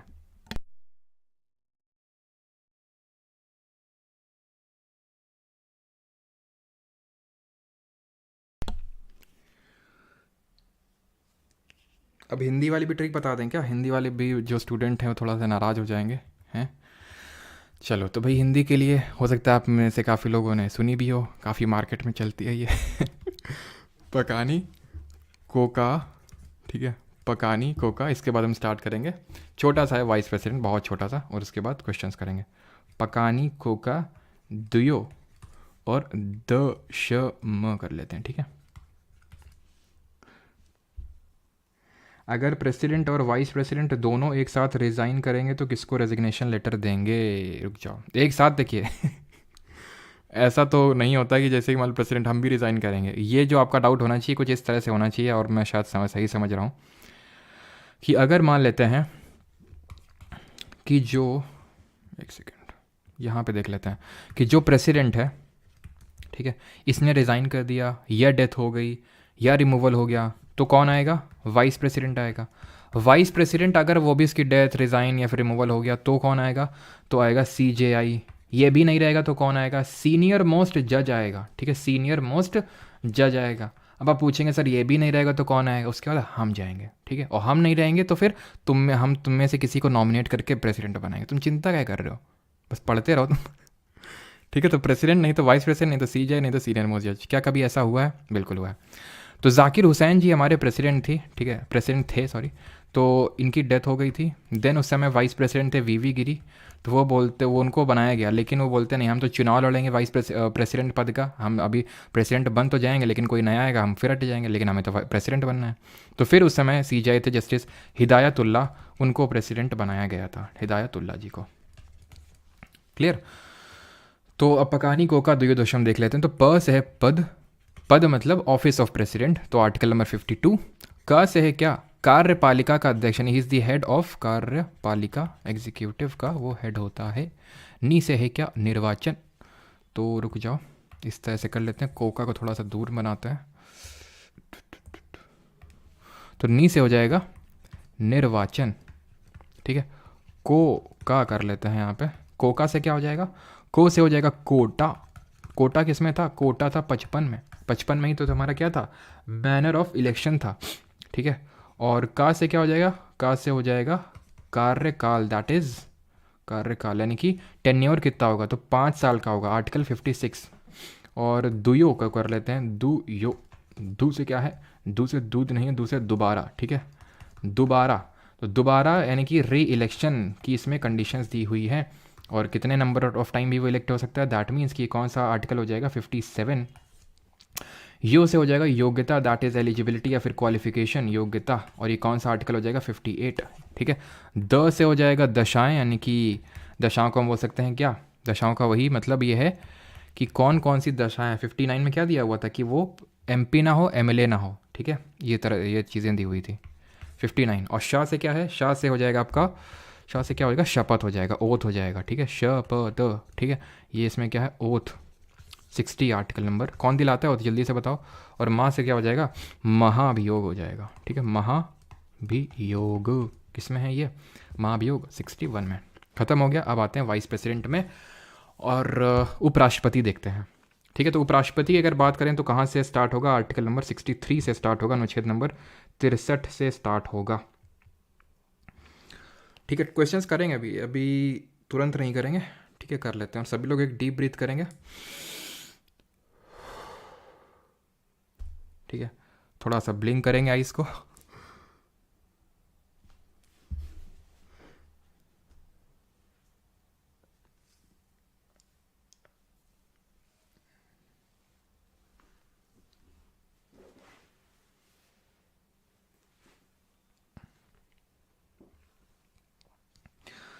चलिए भाई, अब बढ़ते हैं आगे, वाइस प्रेसिडेंट को पढ़ते हैं। तो आर्टिकल 63 से स्टार्ट होता है हमारा वाइस प्रेसिडेंट के बारे में। तो ऑब्वियस सी बात है, आर्टिकल 63 क्या बोलेगा, there shall be a vice president of India, यानी कि भारत का एक उपराष्ट्रपति होना चाहिए, सिंपल। 64 क्या बोलेगा, ये बहुत छोटा है, उसके कंपैरिजन में ये मैं सोचना कि उतना ही बड़ा होगा, बहुत छोटा ही है वो। इसमें 64 में क्या दिया हुआ है, 64 में दिया हुआ है कि vice president to be the ex official chairman of the council of state. Council of state को हम राज्यसभा बोलते हैं।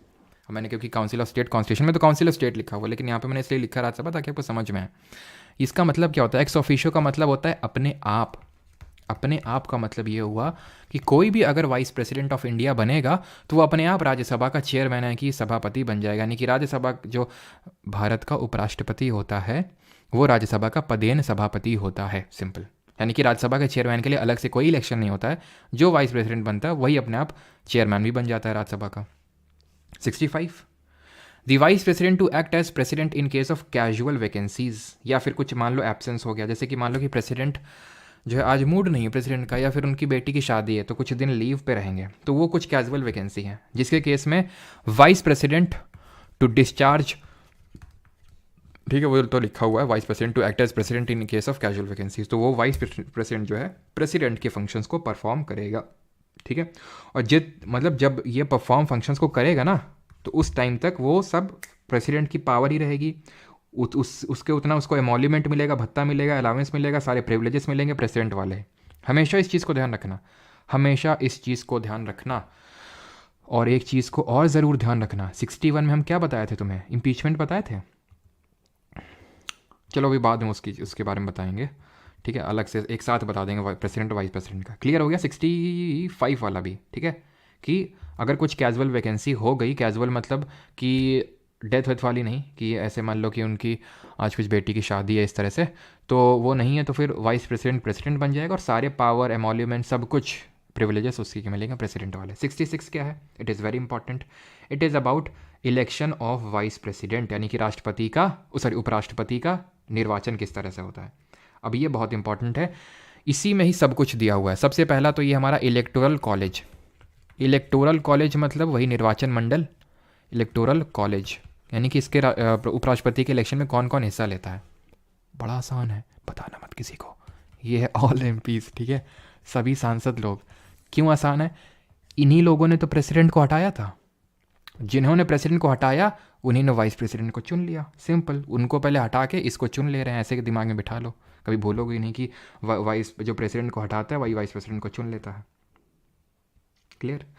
देन अगर हम इलेक्टोरल कॉलेज को डिस्कस कर लिया, और ये ध्यान रखना कि इसका जो इलेक्शन होता है वही सेम अनुपातिक प्रतिनिधित्व, यानी कि प्रोपोर्शनल रिप्रेजेंटेशन, ठीक है, proportional representation plus single transferable vote, यानी एकल संक्रमणीय मत से चुनाव होता है। ये मैं आखिरी में इसी स्लाइड में आके बता दूंगा, ठीक है, मैं फ्लो नहीं बिगाड़ना चाहता फालतू में, क्योंकि इंपॉर्टेंट भी नहीं है, लेकिन डिस्कस कर लेंगे, ठीक है।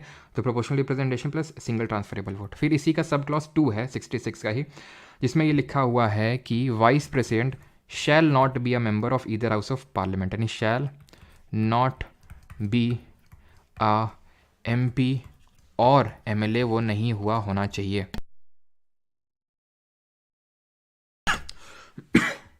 ठीक है, तो ये अगर आपको याद आ रहा हो तो हमने देखा था प्रेसिडेंट के केस में कि वो उसमें कंडीशन ऑफ ऑफिस होती है कि वो MP या फिर MLA ना हो, और अगर है तो उसको सीट वैकेट कर देनी है। किस आर्टिकल में देखे थे, 59 में देखे थे, वही सेम है ये। कि वो MP MLA मतलब ना हो, और अगर ऐसा है तो he should Venkat his seat. तो मैं पूरा नहीं लिख रहा हूँ, ठीक है। थर्ड क्या इसी में प्रोविजन है, एलिजिबिलिटी लिखी हुई है, मतलब वो सब इसी में लिखा है। वो देख रहे हो कितना भेदभाव हो रहा है प्रेसिडेंट और वाइस प्रेसिडेंट में। उसके लिए सब अलग से था। 54 में उसका इलेक्टोरल कॉलेज दिया हुआ था, 55 में मैनर ऑफ इलेक्शन था, 56 में टर्म दिया था, हैं, और क्वालिफिकेशन 58 में दी हुई थी। बेचारा इसी में 66 में ही सब डाल दिया इसके में, तो ठीक है। तो इलेक्शन की अगर हम बात करें तो इलेक्शन बोल रहा हूँ, एलिजिबिलिटी की अगर हम बात करें, एलिजिबिलिटी यानी कि योग्यता, एलिजिबिलिटी क्या होगी, गेस करिए थोड़ा खुद से। पहला तो भाई सबको पता होना चाहिए, सिटीज़न ऑफ इंडिया, हरे रंग का इस्तेमाल करते हैं, सिटीज़न ऑफ इंडिया होना चाहिए, भारत का नागरिक होना चाहिए। इसकी भी 35 ईयर्स ऑफ एज होनी चाहिए, 35 ईयर्स एज। वहाँ पे तीसरा क्या था, he should be qualified to be appointed as a member of Lok Sabha, यानी कि लोकसभा का सदस्य चुने जाने योग्य होना चाहिए। उसी तरह यहाँ पे क्या होगा, ही should B qualified to be appointed as a member of Rajya Sabha, to be appointed as a member of राज्य सभा। एक चीज़ ध्यान रखना, अभी एक्चुअली में एक CDS वाले स्टूडेंट ने मेरे से मतलब ग्रुप में क्वेश्चन पोस्ट किया था, ठीक है। तो उसमें यही क्वेश्चन था, लेकिन पता है वहाँ पे मैंने जल्दी में, क्योंकि मैं क्लास जस्ट लेने ही वाला था, स्टार्ट करने वाला था, तो मैंने जल्दी से आंसर दे दिया, ठीक है, ये आंसर होगा। बट मैंने वहाँ पे इनकरेक्ट नहीं पढ़ा था, ठीक है। तो ये भूल आप भी मत करिएगा जल्दी में। तो मैं तो चलो ठीक है, मेरे तो क्लास लेना था मुझे जल्दी से, आपको भी, क्योंकि जल्दबाजी होती है जब हम लोग क्वेश्चन पेपर सॉल्व करते हैं एग्ज़ाम में। तो ये जो है जल्दबाजी आपको नहीं करनी है, ठीक है। तो उसमें मतलब ये क्वेश्चन था जो स्टूडेंट ने पूछा था कि पहला स्टेटमेंट था कि no vice president so far has been reelected. तो वो गलत था। क्यों? क्योंकि जो हमारे देश के पहले उपराष्ट्रपति थे सर्वपल्ली राधाकृष्णन, अभी देखेंगे आगे हम, तो वो सेकंड टर्म के लिए इलेक्ट हुए थे। इसी तरह जो देश के पहले राष्ट्रपति थे राजेंद्र प्रसाद, वो भी सेकंड टर्म के लिए इलेक्ट हुए थे, और वो लॉन्गेस्ट सर्विंग प्रेसिडेंट भी हैं। Longest serving president Rajendra Prasad हैं, ध्यान रखना, जो हमारे 2 बार इलेक्ट हुए। इसी तरह जो हमारे देश के पहले उपराष्ट्रपति हैं सर्वपल्ली राधाकृष्णन, वो भी 2 बार इलेक्ट हुए थे, पहली बार थे, फिर अगेन री इलेक्ट हो गए थे। क्लियर है यहाँ तक सभी को? तो अब ये बहुत इंपॉर्टेंट डिफरेंस है कि वहाँ पे लोकसभा था और यहाँ पे राज्यसभा है। याद कैसे रखेंगे? Because vice president is the x official chairman of Rajya Sabha. तो यहाँ पे अपने आप वाइस प्रेसिडेंट के केस में राज्यसभा हो जाएगा और वहाँ पे लोकसभा हो जाएगा। किसी को कोई दिक्कत नहीं होनी चाहिए, आई होप, ठीक है। तो ये एलिजिबिलिटी हमने देख ली 35। और चौथा मतलब इसका जो 4th क्लॉज हो जाएगा वो क्या हो जाएगा, ऑफिस ऑफ प्रॉफिट ना होल्ड किया हो। ऑफिस ऑफ प्रॉफिट हमने देखा था लाभ का पद, यानी कि एक तरह से जहाँ से सैलरी मिल रही है गवर्नमेंट से, कहीं पे भी डिफाइन नहीं कॉन्स्टिट्यूशन में। प्रेसिडेंट का ऑफिस, वाइस प्रेसिडेंट का ऑफिस, गवर्नर का ऑफिस, मिनिस्टर्स का ऑफिस, ऑफिस ऑफ प्रॉफिट नहीं होता है। अगला 67 किसकी बात करता है? ये बात करता है टर्म ऑफ ऑफिस की। टर्म ऑफ ऑफिस मतलब ये कि भाई कितना कार्यकाल उसका कितना होगा। हट जाओ भाई। तो टर्म ऑफ ऑफिस होगा उसका 5 ईयर्स का, 5 साल का टर्म होगा, जिस तरह हमारा प्रेसिडेंट का होता है। अब 5 साल का टर्म तो होगा नॉर्मल केसेस में, लेकिन और 5 साल कंप्लीट होने से पहले पहले आपको अगला वाइस प्रेसिडेंट चुनना है। लेकिन इसी में लिखा हुआ है कि वो रिज़ाइन कर सकता है। किसको बताइए, किसको लिख के रिज़ाइन करेगा? उसको रिमूव किया जा सकता है। देख रहे हो कितना भेदभाव हो रहा है बेचारे के साथ। उसके लिए प्रेसिडेंट का रिमूवल इम्पीचमेंट है। तारा कुत्ता टॉमी, हमारा कुत्ता कुत्ता, वैसा टाइप है कि भाई उसका रिमूवल इम्पीचमेंट और इसका रिमूवल मतलब कुछ है ही नहीं। क्यों? क्योंकि वो देश का अध्यक्ष है, तो उसके रिमूवल, उसको रिमूवल नहीं बोलते हैं, उसको इम्पीचमेंट बोलते हैं, महाभियोग बोलते हैं, इज्जत से हटाते हैं। इसके रिमूवल को रिमूवल ही बोलते हैं। कौन हिस्सा लेता है इसमें? तो ध्यान रखना। उसके में क्या हुआ था? उसके में ये हुआ था कि 14 दिन का नोटिस देना होगा। इसमें भी 14 दिन का नोटिस देना होगा, 14 डेज का नोटिस देना होगा। क्लियर? वो 14 दिन का आपको नोटिस देने के बाद इसके रिमूवल को जो रेजोल्यूशन है, इसके जो रिमूवल का रेजोल्यूशन है can initiate in only in Rajya Sabha, only in Rajya Sabha में ही इनिशिएट हो सकता है। प्रेसिडेंट के केस में क्या देखे थे, लोकसभा में भी हो सकता है, राज्यसभा में भी हो सकता है, ये सिर्फ राज्यसभा में। ये अगर इसको इफेक्टिव मेजॉरिटी से पास कर देगा। इफेक्टिव मेजॉरिटी का मतलब क्या होता है कि किस तरह का बहुमत होता है? इसका मतलब होता है majority of all the then member. Majority का मतलब क्या होता है? 1/2 + 1 एक तरह से, ठीक है। 1/2 + 1 किसका 1/2 करेंगे? All the then members, all the then member. ये ऑल द देन मेंबर का मतलब क्या है? स्पेशल मेजॉरिटी में क्या बताया था? जैसे लोकसभा में 550 सीट हो सकती हैं मैक्सिमम, तो इसका 2/3 निकाल लो, इतने तो एटलीस्ट हो ही। इफेक्टिव का मतलब ये होता है कि इसमें वैकेंसी हटा दो, 550 लोग हो सकते हैं मैक्सिमम, हैं कितने 543, इसका मेजोरिटी लो, वो होगा इफेक्टिव। और ये तो क्योंकि हम राज्यसभा की बात कर रहे हैं, क्योंकि इसका रिमूवल का रेजोल्यूशन जो है वो राज्यसभा में इनिशिएट हो सकता है और इफेक्टिव मेजोरिटी वहीं पे चाहिए। तो यानी कि जैसे 250 मेंबर हो सकते हैं मैक्सिमम राज्यसभा में, बट हैं कितने 245, तो उसका 1/2 + 1 आप करेंगे, that will be effective majority. क्या लोकसभा का इसमें कोई से नहीं होता है? क्या कुछ नहीं उसमें लोकसभा का रोल होता है। इसके बाद ये लोकसभा में जाएगा, इसको बस एग्री कर लेना है सिंपल मेजोरिटी से, साधारण बहुमत से बस इसको मान लेना और वो रिमूव हो जाएगा। हमारा देश का जो उपराष्ट्रपति है वो रिजाइन किसको करेगा? ऑब्वियस ये बात हमने देखा था, प्रेसिडेंट वाइस प्रेसिडेंट को लिख के करता है और वाइस प्रेसिडेंट प्रेसिडेंट को लिख के करता है। किसी को यहाँ पे कोई डाउट? 67 में किसी को डाउट है, किसी को भी कि समझ में ना आया हो तो, कि कैसे हटाया जाता है?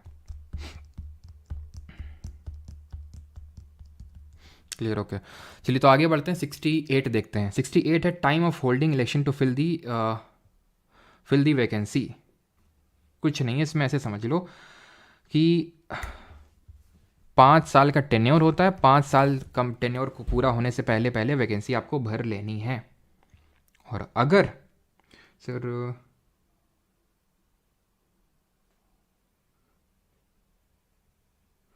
नहीं, वो भी वो नहीं है, ठीक है, वो चीज़ जो आप पूछ रहे हो वो नहीं है अभी। कौन पूछ रहा था नाम, आई थिंक ऊपर चला गया, कोई नहीं।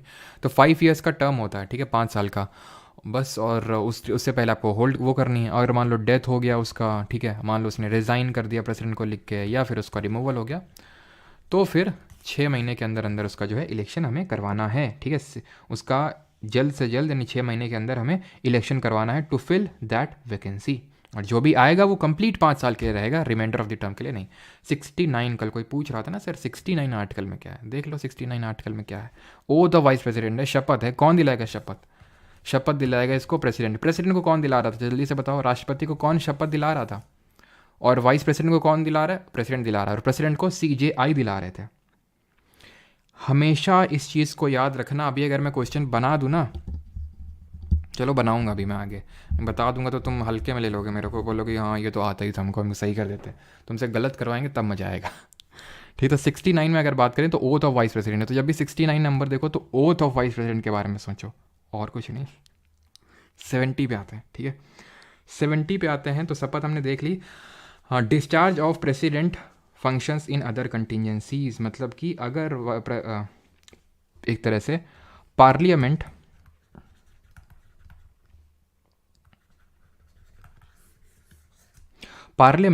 वाइस प्रेसिडेंट को प्रेसिडेंट के फंक्शन परफॉर्म करने के लिए बोल सकते हैं कुछ ऐसी कंटिजेंसीज में। हमें इसमें डीप में नहीं जाना है, क्योंकि वो कॉन्स्टिट्यूशन ने बस एक इस तरह से आर्टिकल रख दिया है सो दैट कभी कुछ ऐसा फ्यूचर में ऐसी चीज़ एमर्ज हो गई हो तो पार्लियामेंट के पास पावर हो, बस इसलिए इसको रख दिया गया, नॉट दैट मच इंपॉर्टेंट, ठीक है। 71 में अगर आते हैं matters relating to the president and vice president, it is important कि जो भी इलेक्शन का डिस्प्यूट होगा ना, matters relating to the election of, matters relating to the election होगा यहाँ पे, to relating to election of president and vice president. तो राष्ट्रपति का और उपराष्ट्रपति का चुनाव किस तरह से होता है देख लिए। अगर मान लो कि कोर्ट में कोई केस कर दे तो क्या होगा फिर?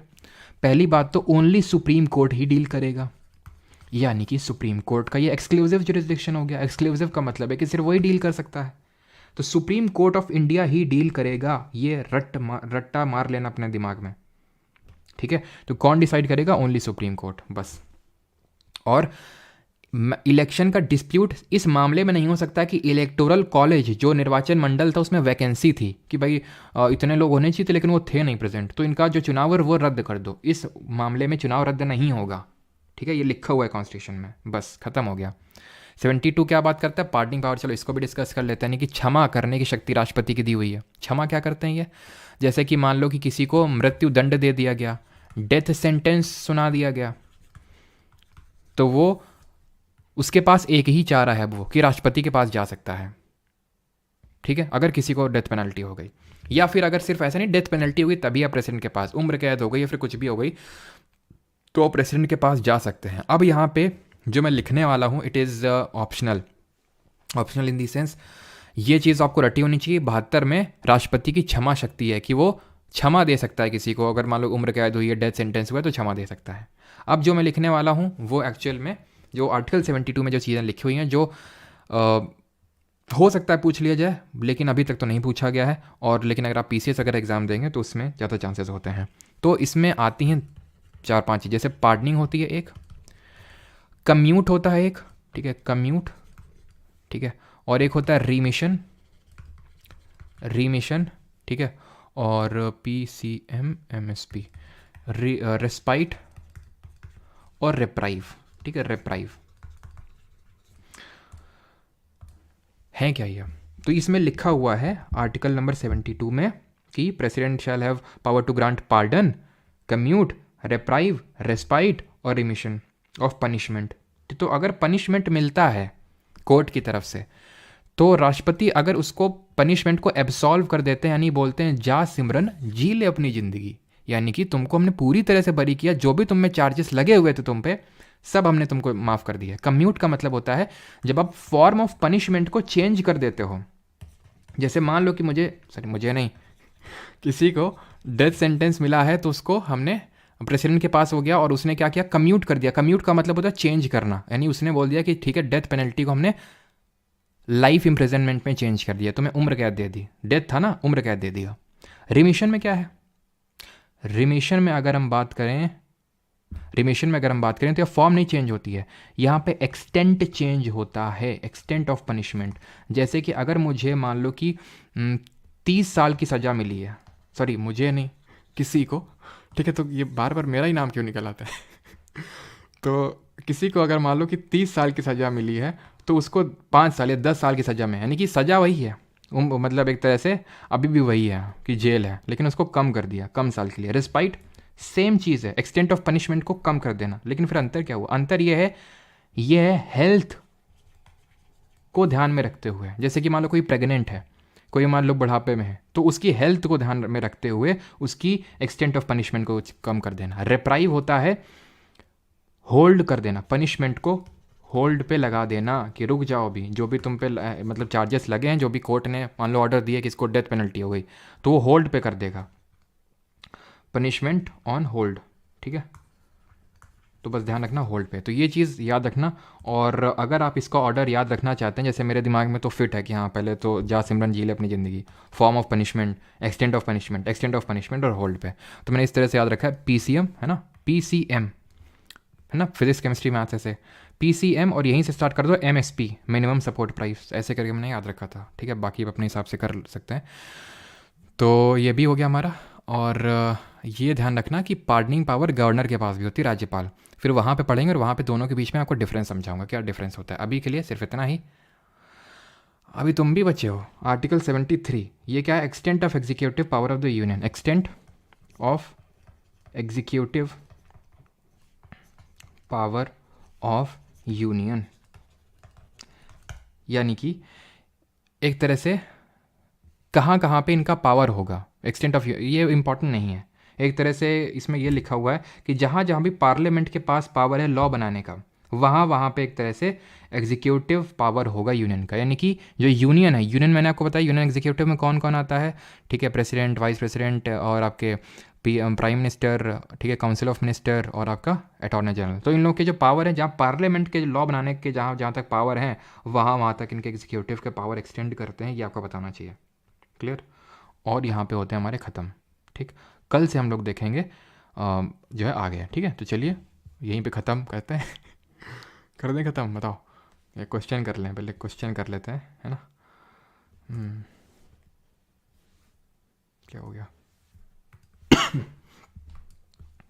चलो भाई, क्वेश्चन करने का समय आ चुका है और क्वेश्चन करेंगे। ये हमारे प्रेसिडेंट हैं, पहले हमारे राजेंद्र प्रसाद जी थे, ठीक है, 12 साल तक रहे हैं, सेकेंड टर्म के लिए भी यही इलेक्ट हुए हैं, ध्यान रखना, लॉन्गेस्ट सर्विंग प्रेसिडेंट रहे हैं। देन सर्वपल्ली राधाकृष्णन आए हैं, जाकिर हुसैन आए, देख लो क्योंकि अभी पूछ लिया था उसने, ठीक है, सीजल में इसमें। देन VV गिरी आए हैं, देन आपके वेंकट, फिर से वही, ठीक है, वही VV गिरी आए हैं। उसके बाद अगर हम बात करें नीलम संजीव रेड्डी, देन ज्ञानी जैल सिंह। अच्छा, वीटो पावर अभी मैंने नहीं पढ़ाया, ठीक है, कुछ लोग समझ गए होंगे क्यों ज्ञानी जैल सिंह से मुझे वीटो पावर याद आया। पॉकेट वीटो इन्होंने ही सबसे पहले यूज़ किया था, वो आर्टिकल नंबर 111 में, तो वहीं देखेंगे, अभी नहीं, ठीक है। जब आप बिल को पास करवाएंगे ना तब देखेंगे वहाँ पे। ये आर वेंकटरमन, शंकर दयाल शर्मा, ठीक है, थोड़ा सा देख लेना क्योंकि हो सकता है कि पूछ ले इनमें से कौन सा नहीं है। अब जैसे पहले और प्रणब मुखर्जी, रामनाथ कोविंद, प्रतिभा पाटिल, APJ अब्दुल कलाम, द्रौपदी मुर्मू, सबने नाम सुने होते हैं। लेकिन जैसे शंकर दयाल शर्मा हो गया, आर वेंकटरमन हो गया, कोचेरी रमन नारायणन हो गए, तो इनके नाम ने यूजुअली नहीं सुने होते हैं, तो ये थोड़े से इंपॉर्टेंट हो जाते हैं, ठीक है। तो आइडेंटिफाई करने के लिए बोल सकते हैं आपसे। पहला क्वेश्चन ये है, बताइए। पहला क्वेश्चन आपकी स्क्रीन पे ये रहा, जल्दी से बताइए। रिमिशन क्या बता दें? रिमिशन पूछा ना आपने, तो रिमिशन का मतलब है कि एक्सटेंट को कम कर देना। जैसे अगर मुझे 30 साल की सज़ा मिली तो मैंने उसको 15 साल में प्रेसिडेंट ने कर दिया सज़ा को, यानी कि फॉर्म ऑफ पनिशमेंट नहीं चेंज किया, उसके एक्सटेंट को कम कर दिया है। Straight and deep breath. चलो भूल जाते हैं, याद दिला देते हो वैसे तुम लोग बीच बीच में ना। तो which part of the constitution, तो सही आंसर क्या होगा? Part 5, part 3 fundamental right, part 6 कल देखेंगे, मतलब कल नहीं देखेंगे, आगे देखेंगे। स्टेट के बारे में देता है, स्टेट यानी राज्य के बारे में। 4 DPSP, 5 यूनियन के बारे में बताता है। कितने पार्ट चैप्टर में? 5। आज हम लोगों ने देखा पहले चैप्टर में क्या है, यूनियन एग्जीक्यूटिव के बारे में। Second, the executive power of union is vested in the executive, याद करो आर्टिकल नंबर 53। तो एग्जीक्यूटिव पावर ऑफ यूनियन जो है, संघ की कार्यकारी शक्ति, वो राष्ट्रपति में निहित होती है, ऑप्शन नंबर डी। अगला क्वेश्चन है question number 3, the president of India has the same powers and functions as, तो किसके तरह से फंक्शंस होते हैं? ओ हो मैंने I think proportional representation plus single transferable vote नहीं समझा ना। चलो अभी समझाते हैं। या तो कोई क्वेश्चन आएगा तो लास्ट में मुझे ज़रूर याद दिलाना, ठीक है, फिनिश करने से पहले। तो president of India has the same powers and functions as, किसके तरह फंक्शंस होते हैं? प्रेसिडेंट ऑफ यूएसए ना, उसके उतने पावर नहीं होते हैं। प्रेसिडेंट ऑफ इंडिया के पास बहुत कम पावर होते हैं। आंसर होगा क्वीन ऑफ ब्रिटेन की तरह, ठीक है। Question number 4, which article of Indian constitution deal with the union executive, भारतीय संविधान के कौन से अनुच्छेद संघ की कार्यपालिका से संबंधित हैं? कितना आसान है कि नहीं? तो 38 से लेके 50 तक अगर आपको याद आ रहा हो तो हमने क्या देखे थे, ये वैसे तो 36 से लेके 51 तक है हमारे क्या DPSP दिए हुए हैं, और ये इसका आंसर ऑप्शन नंबर बी होगा, ठीक। आगे बढ़ते हैं। 50 में क्या दिया हुआ है? अनुच्छेद 50 में क्या दिया हुआ है? Separation of powers of union executive and judiciary. और 38 में क्या दिया हुआ है? वेलफेयर दिया हुआ है। और इसी में एक और प्रोविजन ऐड किए थे, to minimise inequality in income status facility and opportunity. इस पर्टिकुलर प्रोविजन को हम किस अमेंडमेंट से जोड़े थे, ये आपको बताना है। Question number 5, which article of the constitution of India states that there shall be a president of India, Bharat का एक राष्ट्रपति होना चाहिए। तो कहाँ से शुरू होता है प्रेसिडेंट को लेकर आर्टिकल? 52, 53 तो है नहीं, 54 election of president, electoral college क्या होगा, कौन कौन हिस्सा लेगा। 58 में क्या हुआ दिया हुआ है? क्वालिफिकेशन दिया हुआ है। 55 में क्या दिया हुआ है? मैनर ऑफ इलेक्शन दिया हुआ है कि भाई इनडायरेक्ट होगा, proportional representation plus single transferable vote और सीक्रेट बैलेट से होगा। तो ये 44th अमेंडमेंट से ऐड किया गया था, to minimise inequality in income status facility and opportunity. Question number 6, article 57 of the constitution states that, भारतीय संविधान के अनुच्छेद 57 में क्या कहा गया है? तो 57 में कहा गया है री election any number of times. कहाँ है कहीं पे? A person who holds or who has held office of president shall subject to other provisions of constitution be eligible for re-election to that office। यही तो है 57 में। यही तो पढ़ा था कि यूएसए में मात्र 2 बार मैक्सिमम बन सकता है कोई भी प्रेसिडेंट, बट हमारे इंडिया में एनी नंबर ऑफ टाइम्स। हमारे इंडिया में नेचुरलाइज सिटीजन बन सकता है प्रेसिडेंट, बट यूएसए में नहीं। कितना सिक्योरिटी डिपॉजिट करना पड़ता है बताइए? तो सिक्योरिटी डिपॉजिट अगर हम बात करें प्रेसिडेंट और वाइस प्रेसिडेंट के लिए उतना ही है। और एक चीज़ मैं आपको बता दूं कि जैसे मैंने 50 इलेक्टर्स और 50 प्रपोजर्स बताए थे, वैसे ही 20 होते हैं किसके केस में? वाइस प्रेसिडेंट के केस में। वाइस प्रेसिडेंट केस में 20 electors as proposers and 20 electors as seconders होते हैं, ठीक है। तो यहाँ पे सही आंसर होगा 15,000 वाइस प्रेसिडेंट के लिए भी सिक्योरिटी डिपॉजिट होता है। विच ऑफ द, अगर आप 1/6 सिक्योर नहीं कर पाए तो फिर आपका ये जमानत जब्त हो जाएगा। Which of the following articles of the constitution of India is related to the system of election of president? 55 हो जाएगा, ठीक है। सिस्टम किस यानी कि मैनर ऑफ इलेक्शन पूछ रहा है। Which of the following articles of the constitution of India is related to the oath or affirmation? शपथ किस में दिया हुआ? शपथ 60 में। याद कैसे रखेंगे? देख रहे हैं 60 में जो 0 है ये ओ की तरह लग रहा है ना, ओ से हो गया ओथ, ऑप्शन नंबर बी। 59 में क्या है? Condition of office of president. बाकी तो टिरिक तो देखिए हम लोगों ने, ठीक है, किसकी? प्रेम वाली है ना, प्रेम tracking come on time. Which article of the constitution deal with the impeachment of president? कौन सा जो अनुच्छेद है वो इम्पीचमेंट से डील करता है? महाभियोग से 61 डील करता है, ठीक है। Executive power of the union 58, qualification 59, condition of office of president 11th, impeachment का पूरा प्रोसीजर दिया हुआ है, ठीक है, रिमूवल का पूरा procedure. Which of the following statement are correct regarding the removal of president of India? तो पढ़िए और जल्दी से आंसर दीजिए।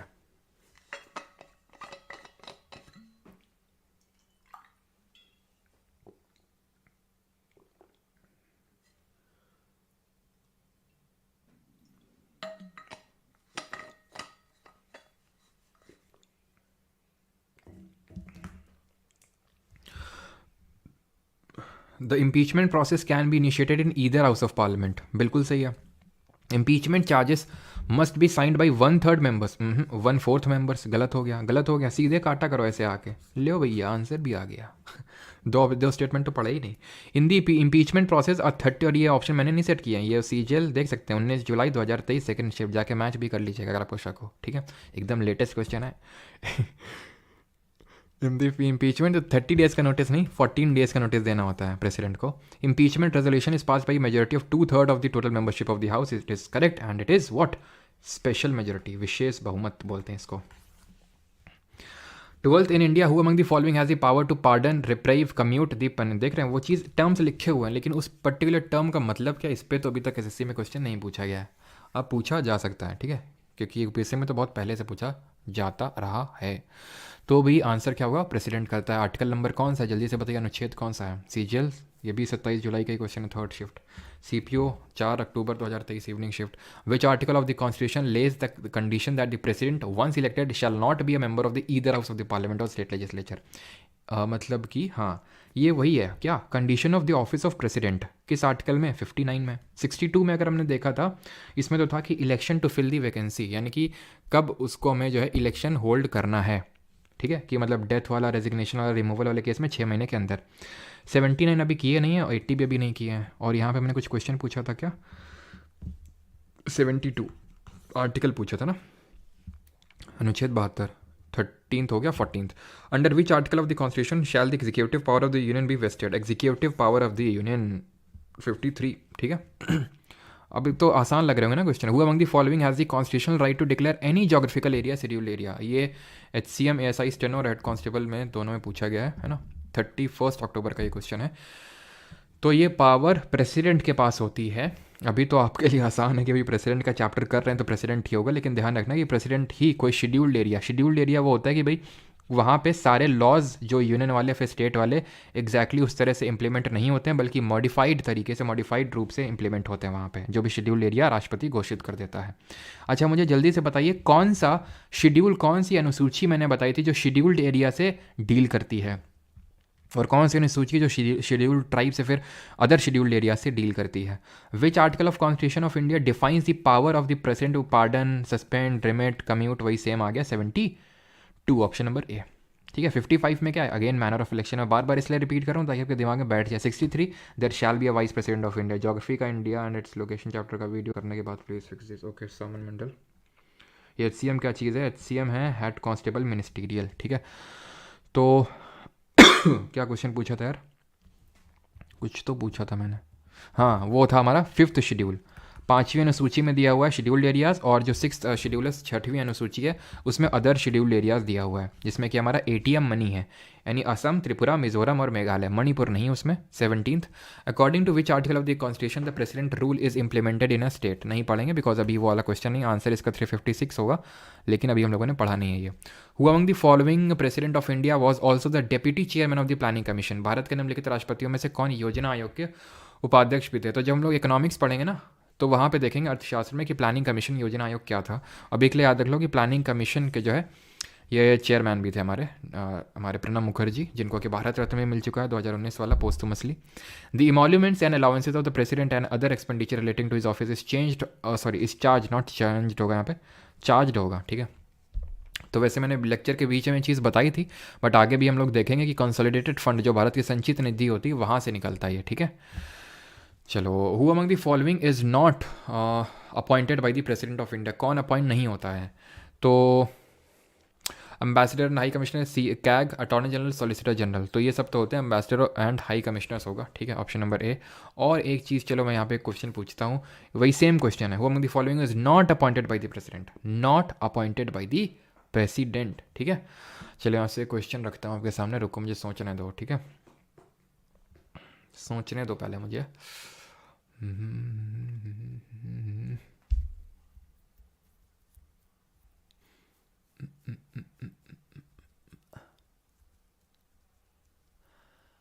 चलो अब से मैं क्वेश्चन पूछता हूँ, ठीक है। तो मतलब पढ़ाया तो नहीं है बट फिर भी गेस मारो। सुप्रीम कोर्ट का जज, ठीक है, गवर्नर, ठीक है, हाई कोर्ट का जज, वाइस प्रेसिडेंट, बताइए, who is not appointed by the president of India. Options आपके ये हैं, सुप्रीम कोर्ट जज, गवर्नर, हाई कोर्ट का जज, वाइस प्रेसिडेंट। करिए। Who has the right to appoint, who has the right to appoint an inter state council to promote centre state and inter state cooperation. तो inter state council हम पढ़ेंगे article number 263 में, तो वहाँ देखेंगे कि ये एक इंटर स्टेट काउंसिल सेटअप होती है bye the president of India, Bharat का राष्ट्रपति करता है। ऑप्शन नंबर ए आंसर होगा इसका, ठीक है। यहाँ पे मैं आंसर देखना चाहता हूँ, क्या आंसर दिए हैं आप लोगों ने। देखते हैं भाई क्या क्या आंसर आए हैं यहाँ पे। हाई कोर्ट जज, आय हाय हाय, यही तो बस चाहिए था। हाई कोर्ट जज तुमने बोल के मुझे तृप्ति दे दी एकदम। बेटा वाइस प्रेसिडेंट होगा इसका उत्तर। उपराष्ट्रपति के अपॉइंटमेंट पढ़े थे, इलेक्शन पढ़े थे, उसका इलेक्शन होता है उसका। इलेक्शन कैसे हुआ होता देखे थे, ऑल एमपीज चुनते हैं इसको, अपॉइंटमेंट नहीं होती है, ध्यान रखना, इसको अपॉइंट नहीं किया जाता है, ठीक है। और ओथ भी तो दिलाता है तो वाइस प्रेसिडेंट, वो सॉरी प्रेसिडेंट। तो आंसर क्या होगा यहाँ पे, आंसर होगा वाइस प्रेसिडेंट। ये सब हाई कोर्ट का जज भी अपॉइंट करता है प्रेसिडेंट। क्लियर। 22 22 22 वाला क्वेश्चन करो अभी।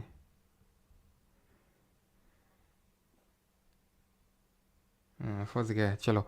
तो विजिटर कौन होता है सेंट्रल यूनिवर्सिटीज़ में सब, तो ये होते हैं हमारे प्रेसिडेंट साहब, ऑप्शन नंबर ए। और 25 तक क्वेश्चन करेंगे, उससे आगे का होंगे प्रेसिडेंट के तो नहीं करेंगे। Who among the following was the president of the constituent assembly, यानी कि संविधान सभा के अध्यक्ष कौन थे, वेरी आसान क्वेश्चन। सरदार पटेल जी थे। टेम्प्रेरी चेयरमैन कौन था, टेम्प्रेरी प्रेसिडेंट कौन था, जल्दी से बताइए कॉन्स्टिट्यूएंट असेंबली का। ये अभी नहीं किए हैं तो नहीं करेंगे। आंसर इसका इसमें से नन ऑफ दीज होगा, इसमें से है ही नहीं ऑप्शन में, तो इसका आंसर ज्ञानी जैल सिंह होगा, ठीक है। तो आखिरी क्वेश्चन है, in which of the following countries presidential system of government does not exist, यानी कि राष्ट्रपति शासन प्रणाली मौजूद ही नहीं है वहाँ पे। विच of the following countries the president does not exist, USA, Russia, Turkey, India, ठीक है। तो प्रेसिडेंशियल सिस्टम हमारे इंडिया में नहीं है, हमारे यहाँ पे प्रेसिडेंट सुप्रीम नहीं होता है, ठीक है। प्रेसिडेंशियल सिस्टम नहीं, पार्लियामेंट्री फॉर्म ऑफ गवर्नमेंट है। और कुछ क्वेश्चन पूछे थे, हाँ, सच्चिदानंद सिन्हा टेम्प्रेरी चेयरमैन थे, ठीक है, बिकॉज सबसे सीनियर थे, तो फ्रेंच प्रैक्टिस को अडॉप्ट करते हुए इनको कर दिया गया था अपन, ठीक है। चलिए अब सुप्रीम काउंटर इसको भी कर ही लेते हैं। हम लोगों ने देखा था कौन होता है सुप्रीम काउंटर, मैंने आपको आर्टिकल नंबर 53 में बताया था। एग्जीक्यूटिव हेड होता है यूनियन का और सुप्रीम कमांडर होता है, ठीक है। बाकी के जो क्वेश्चन हैं आप करेंगे, 3 ही क्वेश्चन कर लेते हैं यार, है ना। Who among the following is the longest serving president of India, सबसे लंबे समय तक देखा था अभी हम लोगों ने, कौन थे, Rajendra Prasad, option number C. Who is the head of the state and is the highest formal authority of India, कितना आसान है, सिंपल सा। एंड द लास्ट क्वेश्चन 29 की राष्ट्रपति कौन थे इस टाइम पे, यानी कि जब हमारी इमरजेंसी लगी हुई थी। तो चलिए ये क्वेश्चन आप करिएगा खुद से, ठीक है, आपके लिए होमवर्क क्वेश्चन है। वेंकटरमन, वीवी गिरी, फखरुद्दीन अली अहमद या फिर ज्ञानी जैल सिंह। चलिए, वैसे तो जब हम इमरजेंसी देखेंगे तो देखेंगे इस चीज़ को भी, ठीक है। चलिए क्वेश्चन अब देखते हैं यहाँ पे 630 से, और ये हमारे वाइस प्रेसिडेंट की लिस्ट है, वो हम आगे देखेंगे अभी। विच of the following provisions of the Indian constitution is taken from the US constitution, क्या चीज़ हमने अमेरिका से ली है। डीपीएसपी क्या लिया है, क्या डीपीएसपी तो हमने लिया है कहाँ से, आयरलैंड से लिया है, आयरलैंड से लिया है। RED, आर से राज्यसभा में क्या लिया, राज्यसभा में इलेक्शन, ठीक है। ई से राज्यसभा में नॉमिनेशन बाय द प्रेसिडेंट, ई से इलेक्शन ऑफ प्रेसिडेंट, ठीक है, इलेक्शन ऑफ प्रेसिडेंट। ध्यान रखना प्रेसिडेंट का जो ऑफिस है वो यूएसए से लिया है, लेकिन इलेक्शन ऑफ प्रेसिडेंट वो हमने आयरलैंड के कॉन्स्टिट्यूशन से लिया है, ठीक है। और डी से हो जाएगा डीपीएसपी। और जो पोस्ट ऑफ वाइस प्रेसिडेंट है ये भी हमने कहाँ से ली है, ये भी हमने ली है यूएस के कॉन्स्टिट्यूशन से, ठीक है। कॉन्करेंट लिस्ट हमने कहाँ से ली है, जल्दी से बताइए। समवर्ती सूची ऑस्ट्रेलिया से ली है। ऑस्ट्रेलिया से हमने और क्या क्या लिया है, कैसे याद किया था, ऑस्ट्रेलिया। तो ये हो जाएगा ट्रा से ट्रेड एंड कॉमर्स, एस से सिटिंग यानी जॉइंट सिटिंग, और एल से लिस्ट यानी कॉन्करेंट लिस्ट। फंडामेंटल ड्यूटीज़ कहाँ से लिए, सोवियत यूनियन से, ठीक है। 31 which of the following articles of the constitution of India states that there will be a vice president of India, Bharat का एक उपराष्ट्रपति होगा। 63 आसान है कि नहीं, आसान है। सब बोलो आसान है, ठीक है, बाउंस बैक कोई नहीं बोलेगा लेकिन, ठीक है। तो 52 से 62 तक प्रेसिडेंट है, और 63 से हमारा स्टार्ट होता है vice president. The vice president of India is elected for a period of कितना टर्म के लिए इलेक्ट होता है भारत का उपराष्ट्रपति, तो चाहे प्रेसिडेंट हो चाहे वाइस प्रेसिडेंट हो 5 साल के लिए होता है। ऑप्शन नंबर बी यहाँ पे सही आंसर होगा 33। विच article of Indian constitution deals with the election of vice president, भारतीय संविधान का कौन सा अनुच्छेद उपराष्ट्रपति के चुनाव से संबंधित है। बताना है, टारगेट ऐसे याद है सिंह PR+STV बताना है आपको। तो इलेक्शन पूछना जो election of the vice president of India, ठीक है। तो फिर 62 तो भाई है ही नहीं, 63 बोलता है कि there shall be a vice president of India, और आंसर क्या होगा 66 होगा यहाँ पे, जो कि इलेक्शन ऑफ वाइस प्रेसिडेंट से डील करता है। Proportional representation plus STV. Who among the following sorry who administer the oath, शपथ कौन दिलाता है, शपथ दिलाता है प्रेसिडेंट। प्रेसिडेंट कौन दिलाता है जल्दी से बताइए, 35। कैंडिडेट को कितना डिपॉजिट करना पड़ता है, तो मैंने बताया था सिक्योरिटी डिपॉजिट, चाहे प्रेसिडेंट हो चाहे वाइस प्रेसिडेंट हो, दोनों का सेम होता है, दैट इज 15,000 रुपये, option number C. Election of the next vice president is to be held within dash of the expiry of the term of office of the outgoing president, यानी कि कितने दिन के अंदर अंदर वो जब निकल रहा है उसके कितने दिन के अंदर अंदर इलेक्शन हो जाना चाहिए। तो 60 दिन के भीतर भीतर, जब उसका मतलब टेन्योर कंप्लीट हो रहा है उसके 60 दिन के भीतर भीतर आपको अगला इलेक्शन अगले वाइस प्रेसिडेंट का इलेक्शन करवा लेना है, ठीक है। चलिए आगे बढ़ते हैं। 37 which of the following is not correct about the eligibility criteria for being elected as a member of as a vice president of India. अगर भारत का उपराष्ट्रपति बनना है तो क्या नहीं है, मतलब इसमें से एलिजिबिलिटी, तो सिटीजन होना चाहिए, 35 साल की उम्र होनी चाहिए। He should be qualified to be elected as a member of Lok Sabha, नहीं राज्यसभा होगा। प्रेसिडेंट के केस में होता है लोकसभा, वाइस प्रेसिडेंट के लिए Rajya Sabha.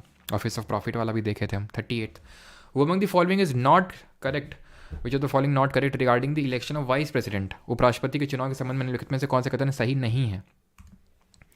Is she qualified to be elected as a House of People? Again, House of People नहीं, Council of State मतलब Rajya Sabha, House of People Lok Sabha होता है, ठीक है, तो राज्यसभा का होना चाहिए। 39। चलिए आप खुद से करेंगे, ठीक है, जितने भी क्वेश्चन हैं ये सीजीएल में जो एसएससी में जो पूछे गए उनको हम कर लेते हैं। एसएससी जेई में जूनियर इंजीनियर पूछा गया। Vice president of India is elected by electoral college consisting of, यानी निर्वाचक मंडल में कौन कौन होता है। तो निर्वाचक मंडल में ऑल एमपीज होते हैं, ठीक है, members of both the houses of parliament, simple. Elected भी होंगे नॉमिनेटेड भी होंगे, सिर्फ इलेक्टेड नहीं होते हैं, सारे होते हैं, ठीक है। जो प्रेसिडेंट को हटाता है वही वाइस प्रेसिडेंट को चुनता है। कितनी बार बताएं आपको हम। Who is the x official chairman of Rajya Sabha. 64 article बोलता है अनुच्छेद 64 कि जो वाइस प्रेसिडेंट होता है is the x official chairman of Rajya Sabha, पदेन सभापति होता है। और आखिरी क्वेश्चन ये रहा, who among the following was the first vice president. CGL 2021 से पूछा गया, पहला उपराष्ट्रपति कौन था, तो डॉक्टर सर्वपल्ली राधा कृष्णन थे हमारे पहले। दूसरे कौन थे, जाकिर हुसैन थे। तीसरे मतलब दूसरा टर्म तो इन्हीं को मिला था, लेकिन दूसरे मतलब उपराष्ट्रपति की बात करेंगे जाकिर हुसैन, और तीसरे थे वीवी गिरी। यही आपके सीजीएल मेंस में पूछा गया था, ठीक है। थर्ड वाइस प्रेसिडेंट कौन था भाई, तो पहले एस राधा कृष्णन, दूसरे जाकिर हुसैन, तीसरे वीवी गिरी, ऑप्शन नंबर डी। अब हमको बता देते हैं क्या, ये आपकी पूरी लिस्ट है, देख सकते हैं। सर्वपल्ली राधाकृष्णन, फिर दोबारा वही है, जाकिर हुसैन, वीवी Giri, Gopal Swarup Pathak, Basappa Banappa Jatti, Mohammad Hidayatullah, R Venkataraman, Shankar Dayal Sharma, K R Narayanan, Krishan Kant, Bhairav Singh Shekhawat, Mohammad Hamid Ansari, then again Mohammad Hamid Ansari, then हमें पता है श्री वेंकैया नायडू जी आए, वेंकैया नायडू जी आए, ठीक है। और उसके बाद हमारे आए हैं कौन, उसके बाद आए हैं जगदीप धनखड़, जो कि कौन से नंबर के वाइस प्रेसिडेंट हैं, जरा बताएंगे। जगदीप धनखड़ जी कौन से नंबर के वाइस प्रेसिडेंट हैं, तो ये हमारे 14th नंबर के। गिन लेते हैं एक बार, 1 2 3 4 5 6 7 8 9 10 11 12 13 14, ठीक है। नहीं 14, एक सेकेंड, मतलब इनको एक गिनेंगे, एक, ठीक है, 2 3 4 5 6 7 8 9 10 11 12 13 14, ठीक है। चलो 14th नंबर के हैं ये हमारे, ठीक है। तो यहाँ पे पूछ रहा है कि कभी उपराष्ट्रपति नहीं बने थे, ये बता दीजिए जल्दी से। अभी अभी मैंने आपको करवाया ना, बता दो जल्दी से जरा। सर ट्रिक दो सर, प्रेसिडेंट और वाइस प्रेसिडेंट के। बेटा संजना लेट नहीं आते हैं क्लास में, मैं बता चुका हूँ trick. Prem trick come on time, ये मैं आपको ट्रिक बता चुका हूँ प्रेसिडेंट को याद करने के लिए। वाइस प्रेसिडेंट की मैंने नहीं बताई है, ठीक है। पोल और कितने दिन चलेंगे, कौन से पोल भैया, कौन से पोल कितने दिन चलेंगे, तो आंसर क्या होगा, गुलजारी लाल नंदा नहीं रहे कभी, देख लो इस लिस्ट में कभी हों तो, ठीक है। चलिए अब हम आते हैं कि भाई प्रोपोर्शनल रिप्रेजेंटेशन एसटीवी होता क्या, थोड़ा सा समझ लो रफली, ठीक है। तो देखो जब हम लोग जैसे आप लोग जैसे कभी वोट डाले हो आप लोग कभी, तो जैसे हम बताओ डाले, किसी ने डाला वोट, 18+ तो सभी हो गया अभी। तो जब आप वोट डालते हो तो भाई आप एक कैंडिडेट को दे देते हो कि भाई ये कैंडिडेट हमारी तरफ से होना चाहिए, ठीक है। ये डायरेक्ट इलेक्शन में होता है। इनडायरेक्ट इलेक्शन में क्या होता है, प्रोपोर्शनल रिप्रेजेंटेशन और एसटीवी में ऐसी लिस्ट होती है, कैंडिडेट ए होगा, कैंडिडेट बी होगा, कैंडिडेट सी होगा, कैंडिडेट डी होगा, इस तरह से पूरी लिस्ट होती है, ठीक है। और जो लोग इसमें हिस्सा लेते हैं प्रोपोर्शनल रिप्रेजेंटेशन और सिंगल ट्रांसफरेबल वोट में, जो कि राष्ट्रपति के चुनाव में भी होता है, उपराष्ट्रपति में भी होता है, और हम देखेंगे इसमें भी होता है, राज्यसभा में भी होता है। तो ये लोग जब जाते हैं ना, तो ऐसा नहीं कि हम ये चाहिए, तो वो अपनी प्रेफरेंस डालते हैं। जैसे कि अगर मुझे चाहिए, मुझे सबसे ज़्यादा प्यार है बी से, तो मैं उसको फर्स्ट रैंकिंग दूंगा। फिर उसके बाद मुझे प्यारा है डी, तो मैं 2 लिखूंगा। फिर मुझे सब उसके बाद है सी, तो 3, और सबसे मुझे चाहता हूँ कि ये तो बने ही ना बिल्कुल, तो उसको सबसे आखिरी रैंकिंग आ जाएगी अपने आप, 4th। दूसरा बंदा आ गया, उसको जो है सी, उसको जो डी है वो बहुत पसंद है, सी जो है सबसे बेकार पसंद है, 4th। ए दूसरे नंबर पर रखा और बी को तीसरे नंबर पर रखा। फिर तीसरा बंदा आया, उसको बी बहुत पसंद है, ए उसके बाद उसको सी पसंद है, उसके बाद उसको ए पसंद है, और उसके बाद डी पसंद है। ऐसे सो ऑन करके चलता रहेगा, ठीक है, सब लोग अपना देंगे। फिर जो फर्स्ट प्रेफरेंस वाली है वो काउंट की जाएगी कि भाई सबके 1 पहले काउंट किए जाएंगे कि इसके सबसे ज़्यादा 1 है। जिसके सबसे ज़्यादा 1 निकलेंगे, देखा जाएगा कि क्या वो कोटा कंप्लीट कर रहा है। कोटा बताए थे आपको हम कि टोटल वोट्स अपॉन कैंडिडेट कितने हैं, +1 अगर हाँ, बधाई हो, बी प्रेसिडेंट बन गए। नहीं तो फिर क्या किया जाएगा, फिर ये देखा जाएगा सबसे निकम्मा कौन है इसमें से। निकम्मा इन दी सेंस कि सबसे ज़्यादा 4 किसको मिले इसमें से, जो एकदम पहले ही वो आउट हो गया है, मतलब वो जीत सकता ही नहीं है। तो उसके सारे वोट लिए जाएंगे और बाकी लोगों को ट्रांसफ़र कर दिए जाएंगे। जैसे फॉर एग्जाम्पल जैसे जिसने इसको 2 दिया था, ठीक है, तो 2 ट्रांसफ़र कर दिया जाएगा जिसने, जैसे फॉर एग्जांपल कोई ये मान लो कि है जिसने इसको 2 दिया है, ठीक है, किसी ने इसको 3 दिया है, तो इनको बी, सी और डी में ट्रांसफ़र कर दिए जाएंगे, ठीक। और ये ट्रांसफ़र क्यों होता है, इसी को बोलते हैं सिंगल ट्रांसफरेबल वोट। ये इसलिए किया जाता है ताकि किसी को हम एक विनर घोषित कर सकें, कोटा को कंप्लीट करवा सकें। क्लियर है, समझ में आया तो ठीक, ना समझ में आया तो भी कोई ज़्यादा बिगड़ने वाला नहीं, क्योंकि इस तरह से कोई प्रोसीजर पूछेगा नहीं। पता होना चाहिए क्या है, मतलब प्रोपोर्शनल रिप्रेजेंटेशन और एसटीवी सिंगल ट्रांसफरेबल वोट कहाँ पर यूज़ होता है, election of president and vice president और राज्यसभा में इसका हम यूज़ करते हैं। क्लियर, ठीक है सर। ट्रांसफ़र कैसे होता है, ट्रांसफ़र ऐसे होता है जैसे फॉर एग्जांपल मान लो ये किसी ने इसको 3 दिया होगा, यहाँ पे ध्यान से देखो, ये 3 दिया होगा इसको किसी ने, ठीक। तो ये 3 उसको चला जाएगा। जैसे यार मैं कैसे समझाऊँ तुम्हें जैसे मान लो कि मैं हूँ, ठीक है, मैंने इसको 3 दिया था, तो ये 3 वाला उसको चला जाएगा जिसको कि मैंने 1 दिया था, ठीक है। इस तरह से वो जो है उसके पास इसको ट्रांसफ़र कर दिया जाएगा, सो दैट सबको कोटा एक सिक्योर हो जाए, ठीक है। क्लियर, चलिए सर, राज्यसभा का चेयरमैन उसका मेंबर ही नहीं होता। हाँ जी कोमल जी, मेंबर नहीं होता, ये हम आगे पढ़ेंगे कि जो राज्यसभा का चेयरमैन होता है वो उसका मेंबर नहीं होता, बट लोकसभा का जो स्पीकर होता है वो उसका मेंबर होता है। हेड ऑफ स्टेट कौन है, बताया तो भाई प्रेसिडेंट है, लेकिन स्टेट का मतलब पता होना चाहिए कि उसका स्टेट का मतलब आर्टिकल 12 और 36 वाला। वैसे स्टेट आप बात कर रहे हैं यूपी एमपी, तो वो गवर्नर होता है।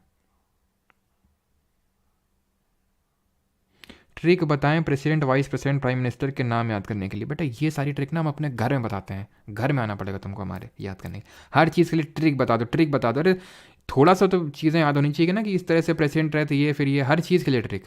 अरे भाई जो चीज़ कॉम्प्लेक्स होती है और जो बहुत ज़्यादा पूछी जाती है एग्जाम में, उसके लिए ट्रिक बनाया करो। अभी स्टैटिक जीके में इतनी सारी ट्रिक आएंगी कि उसको ट्रिक याद करने के लिए ट्रिक बनानी वो करनी पड़ेगी, है ना। डाउट क्लियर करने के लिए शेखर जी, आज अगर आप परमार एकेडमी ऐप पे हैं तो वहाँ पे डाउट सेक्शन आ चुका है, तो वहाँ पे आप अपने डाउट्स को पोस्ट कर सकते हैं, ठीक है। जिन लोगों को जो भी डाउट है बैच में है, बैच कैसे लेना, जिन लोगों को अगर नहीं पता है तो परमार एकेडमी ऐप पे जाके कोर्सेज सेक्शन में जाना है, SSC GK 2.0 है बैच वहाँ पे, ठीक है।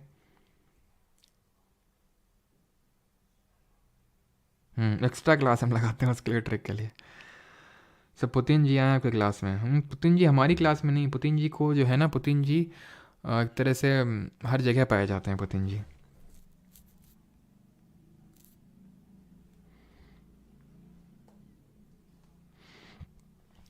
चलिए भाई, थैंक यू सभी को, और मिलते हैं अगले लेक्चर में। Alright, thank you.